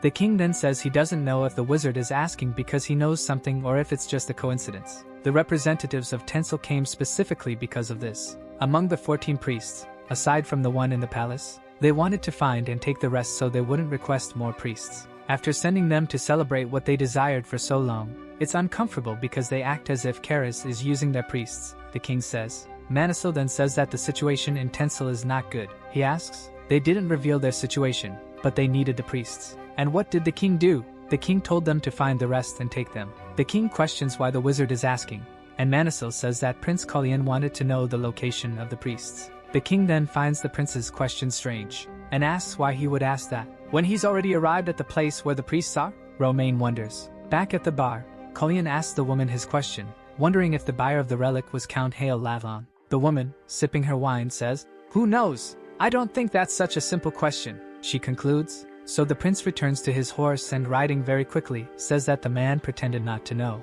He hid the priest and acted as if he didn't know, and after buying relics at a high price, he sold information to agents of Secretia. Manhua says that he's right, and the prince says that he should return to the castle soon. The wizard says he can sense his urgency and asks if there's a problem. Callian says yes, because when he put him to sleep with magic at the dinner, he thinks the man wasn't drunk.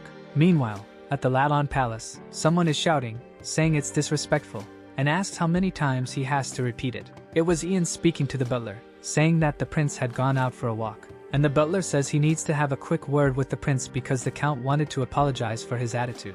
Ian interrupts, asking if he's trying to cover up his insolence. He seems genuinely very angry about it, and he asks again, since when can a count's butler question the whereabouts of a prince? The butler becomes very frightened, and doesn't know how to respond. Ian is very thoughtful about all of this. He thinks that the prince probably hasn't returned yet. The butler asks again when the prince will be back, and Ian shouts at him, saying he can't tell him and to leave at once. Then the prince appears at the bedroom door, and asks if he can't rest. So Ian and the old butler are startled, and Callian calls his servant incompetent. "I told you to give a proper excuse and send them away. How hard can that be?" he asks, surprising Ian. His servant apologizes, but the butler was very persistent, and asks to leave it to him. The prince then closes the door quite forcefully. Outside the room, the butler keeps apologizing, saying he didn't know His Highness was resting and that he will take his leave. And the prince leans against the door, relieved. And he has a slight outburst because he spoke as if he were a certain someone, and it left a bad taste in his mouth. His servant enters through the door and says that he returned earlier than expected, and through the window, no less, and the prince says it's a long story. He asks if anyone else was looking for him, or if anything suspicious happened, and Ian says just that butler from earlier. Although there is a prince who uses windows as an exit, Ian concludes, recalling when His Highness left through the window despite it being the third floor. Callian chuckles lightly and says he understands. The young prince asks why Ian is so angry, and that he wasn't this upset back at the palace. And Ian replies that it's because the butler didn't listen to him. Even though he said the prince was out walking, he kept asking when you would return. Then he found it strange, and his servant said that he wouldn't stop asking, and that he seemed more interested in when the prince would return rather than where the prince had gone. Later, the prince was speaking with the wizard and said that the count already suspected they were investigating something, and he mentions that they were right to say he wasn't drunk. The wizard asks why he believes the count pretended to be drunk and acted that way. The prince replies that the date for the exchange of sacred relics with the blue mayfly is today, and that explains why the mayfly was there. The wine was just an excuse to escape unnoticed, but it failed when he put him to sleep. And when he knew that I had left the castle, he sent his butler to investigate, said the prince, and the wizard replies that he understood, but asks, why does he want a sacred relic so badly? And Callian says he must be trying to offer it in exchange for a favor with Tencel, the homeland of Prince Randall's mother. While maintaining a relationship with Randall, he also flirts with Planche and sends secret gifts to Callian, said the wizard. He sold information about Kyris to a secret agent of Secretia. What a crafty man, said the prince. Helping Salus, who was being chased, was just the beginning. The man who was hunting her mentioned the name of the blue mayfly, and I even found out that Hale sent relics to Tencel to flatter Randall through the blue mayfly.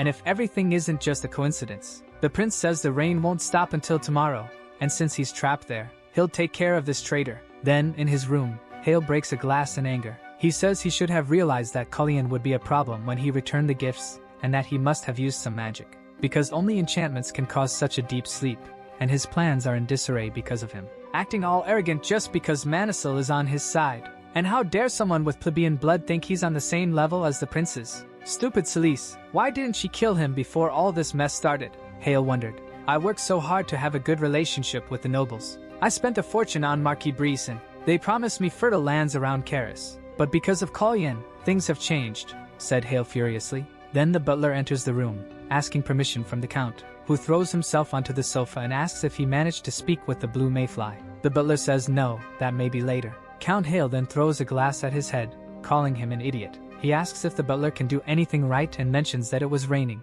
which means the half-breed will stay there again tonight. The butler, scared, asks if they should postpone the transaction, and Hale, enraged, says there's nothing to be done, and that they can't take risks with the prince and his men there. He yells at a maid to bring his clothes. Hale continues, saying he will teach Prince Callian some manners. The next day, Callian is sitting at the table, calmly having lunch, and Count Hale just watches the young man. He thinks Callian is acting as if nothing is wrong. Here in Kyris, the title of Count demands respect. The nobility won't stand by if they find out magic was used against me. Your royal blood won't protect you. Foolish little prince, soon you'll be begging me for forgiveness, thought Count Hale. He then apologizes to Callian for his behavior the previous night. The prince said it's fine, and the count asks if an enchantment was used. Before he finishes his question, Callian replies that he put him to sleep with an enchantment because he was becoming unbearable. With a smile on his face, Callian tells him not to worry since it must have been his first time receiving a member of the royal family. He concludes by saying that the count must have been nervous.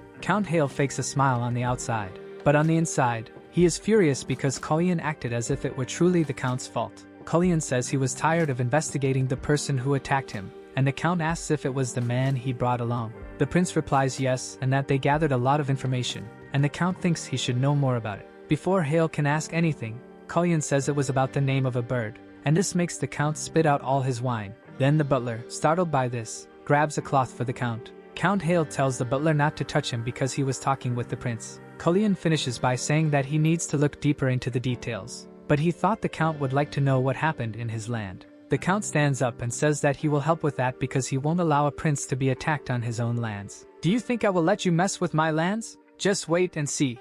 I'll dig deep into this and find your weakness, thought the count. One of the knights arrives and asks to speak with his highness. Watching the knight whisper to the prince, the count thinks that he needs to send him out of his territory. The prince interrupts the count's thoughts, saying that the message was meant for the count, leaving him surprised. Smiling, he says that the man wanted to speak with him. They then go to a place that looks like a prison. The count is furious that Callian has taken him to a place like that, and the young prince thinks that he must be feeling exactly that, but everything was already prepared for him to take the bait. Then, on the previous night, in that same place, the man behind the bars asks if something happened to his wife. He's told that his family is fine and reminded that a promise was made that nothing would happen to them. The man asks why the prince is there, and he replies that the man probably already knows. that by now, the man is going to be executed. He had attempted an assault on a member of the royal family, and as soon as the investigation is concluded, he'll be taken to Kyris, and it will be the end. And even if he was spared, he wouldn't get proper treatment, his arm would become necrotic, and he would die, said the prince. The man then asks what the prince is trying to say with that. Callian then says that he can provide him a way out. The man is surprised, and the prince continues, saying that he could live far from this territory in a place where he could live peacefully. But only if you help me. In exchange, I will make sure your punishment is limited to the amputation of your arm. The man then shows a fearful expression. The prince just maintains his serious gaze. He agrees with the prince and asks what he must do. Then, returning to the present moment, the man said that he asked the count to come because the mayfly is a secret agent from Secretia, and that she is there to sell some goods to her client, with whom she's apparently been meeting for a long time. The prince then says that it's strange because a relationship only lasts if it's with a double agent. A great treacherous traitor selling information. Don't you agree, Count? Asked the prince, concluding his words. The count appeared desperate with all of that, and could barely speak. Then Callian just waited for the count to make his move and give him the evidence he needed. Later, at the palace, the butler is kneeling in front of the prince, asking for forgiveness, saying that everything he did was following his master's orders, and that he's not claiming innocence but is begging for forgiveness.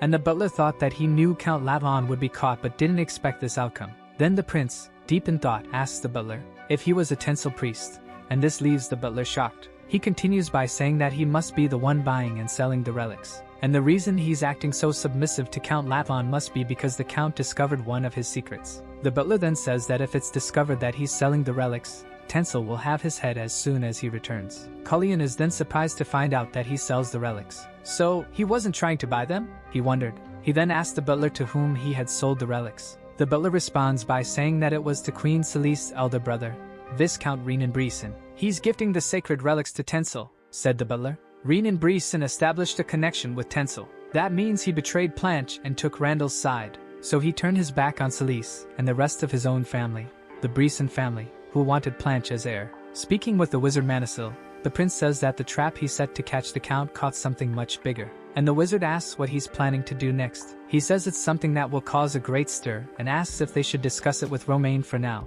and the wizard agrees. Callian asks that before they do that, he should write a letter to be sent to Count Hale Lavon. The prince told his servants to treat the arm of the man imprisoned underground.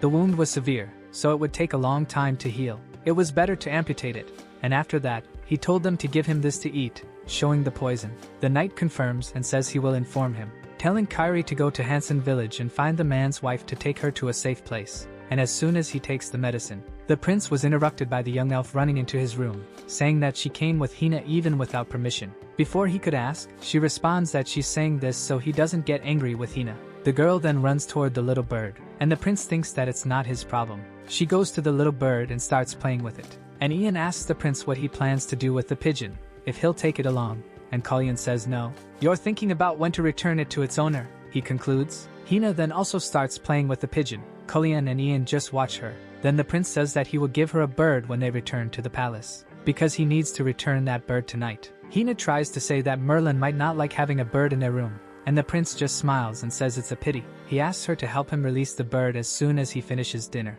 and tells her not to forget to open the window too, and she seems confused. The prince then says that he's expecting a guest. A few hours later, everyone had left His Highness's room. Only he remained there, reading his book, and he hears a noise coming from the window. Closing his book, he says that the person arrived earlier than expected. Then the visitor says that they were very moved by the contents of the letter. The letter said that if she didn't want her actions to be reported to Neolancia, she should come and meet him. It was the blue mayfly who had arrived, and she asks why he's threatening her. The prince, pulling out a paper from the middle of his book, says he has evidence that Hale is negotiating relics and selling information. And as soon as you give them to me, I'll keep your secret. The woman just remains silent, staring at him, and he asks if that was her response, and she answers yes. She said she hates complicated relationships. She then throws several magical projectiles in his direction. The prince is startled to see magical orbs coming at him. While creating a magical barrier to protect himself, he thinks that in the past, the woman used a sword. Then all the projectiles are repelled, hitting the walls and making noise. The knights outside become agitated because there's an intruder in the prince's room. Callian locks the door and tells them not to come in. He asks the woman if she really came with the intent to kill him, and if there's anything else. The woman charges at him, saying there's nothing else. She draws her sword and lunges at the prince, who blocks her attack. He knew that the common iron sword he had wouldn't hold up against her aura. He needed to end that battle quickly without using his aura. The prince then manages to land a strike on the woman, but she quickly raises her sword to defend herself. At that point, the prince succeeds in disarming her, but just when he least expected it, she still had one more magical orb to attack him with. She throws the orb at him. It was too fast to block without aura, so he envelopes his sword with aura, and manages to cut the magical orb in half. But because of this, his sword couldn't withstand it and breaks. Seeing that he was able to slice the magical orb in half, the woman asks if he is a sword master. The two remain silent, and the prince wonders what he should do. Then he calls her by her real name, Isla, which leaves the woman very shocked. When she is about to ask how he knows her name, the prince grabs her face firmly. While the woman asks what he is doing, the prince opens her mouth, and looking inside her mouth, he says that the poison that should have been there is not present. Then Callian tells her to speak about what she knows. The woman asks if he will let her go if she tells him. "I heard Secretians are determined people, but I don't think that's the case with you," said Callian. In his thoughts, the prince wasn't sure if she was always like this or if she became this way, and the woman says it's better to let her go. The woman continues, saying that a sword master is carrying a sword worse than those of the guards, as if trying to hide his abilities. "If you don't want to get caught, send me away. Otherwise, I'll tell the knights outside what I just saw," said Isla. In the other timeline, the blue mayfly was loyal to Secretia, a sword master dedicated to her blade. "This wasn't you," thought the prince. Then, grabbing her by her shirt, the prince said, "If you go this far to beg me not to die, you shouldn't have died in front of me." The woman is startled by the prince's words, and the two remain silent. He releases her clothing and tells her not to expect anything. It's not a big enough secret to be worth trading for your life, and he tells her to reveal a piece of evidence, and then he won't interrogate her. The prince mentions that the questioning will be conducted by the White Eagle, and that frightens the woman. Not far from there, a man curses loudly. It was Count Hale, wondering where Malcolm had gone since he hadn't seen him until now. He asked what happened and what that letter was. In the letter, it said that the Count would need someone to represent him. "I explained to Queen Celise exactly what you've been selling up until now, so rest assured, there's nothing to worry about." The letter was written by Elon.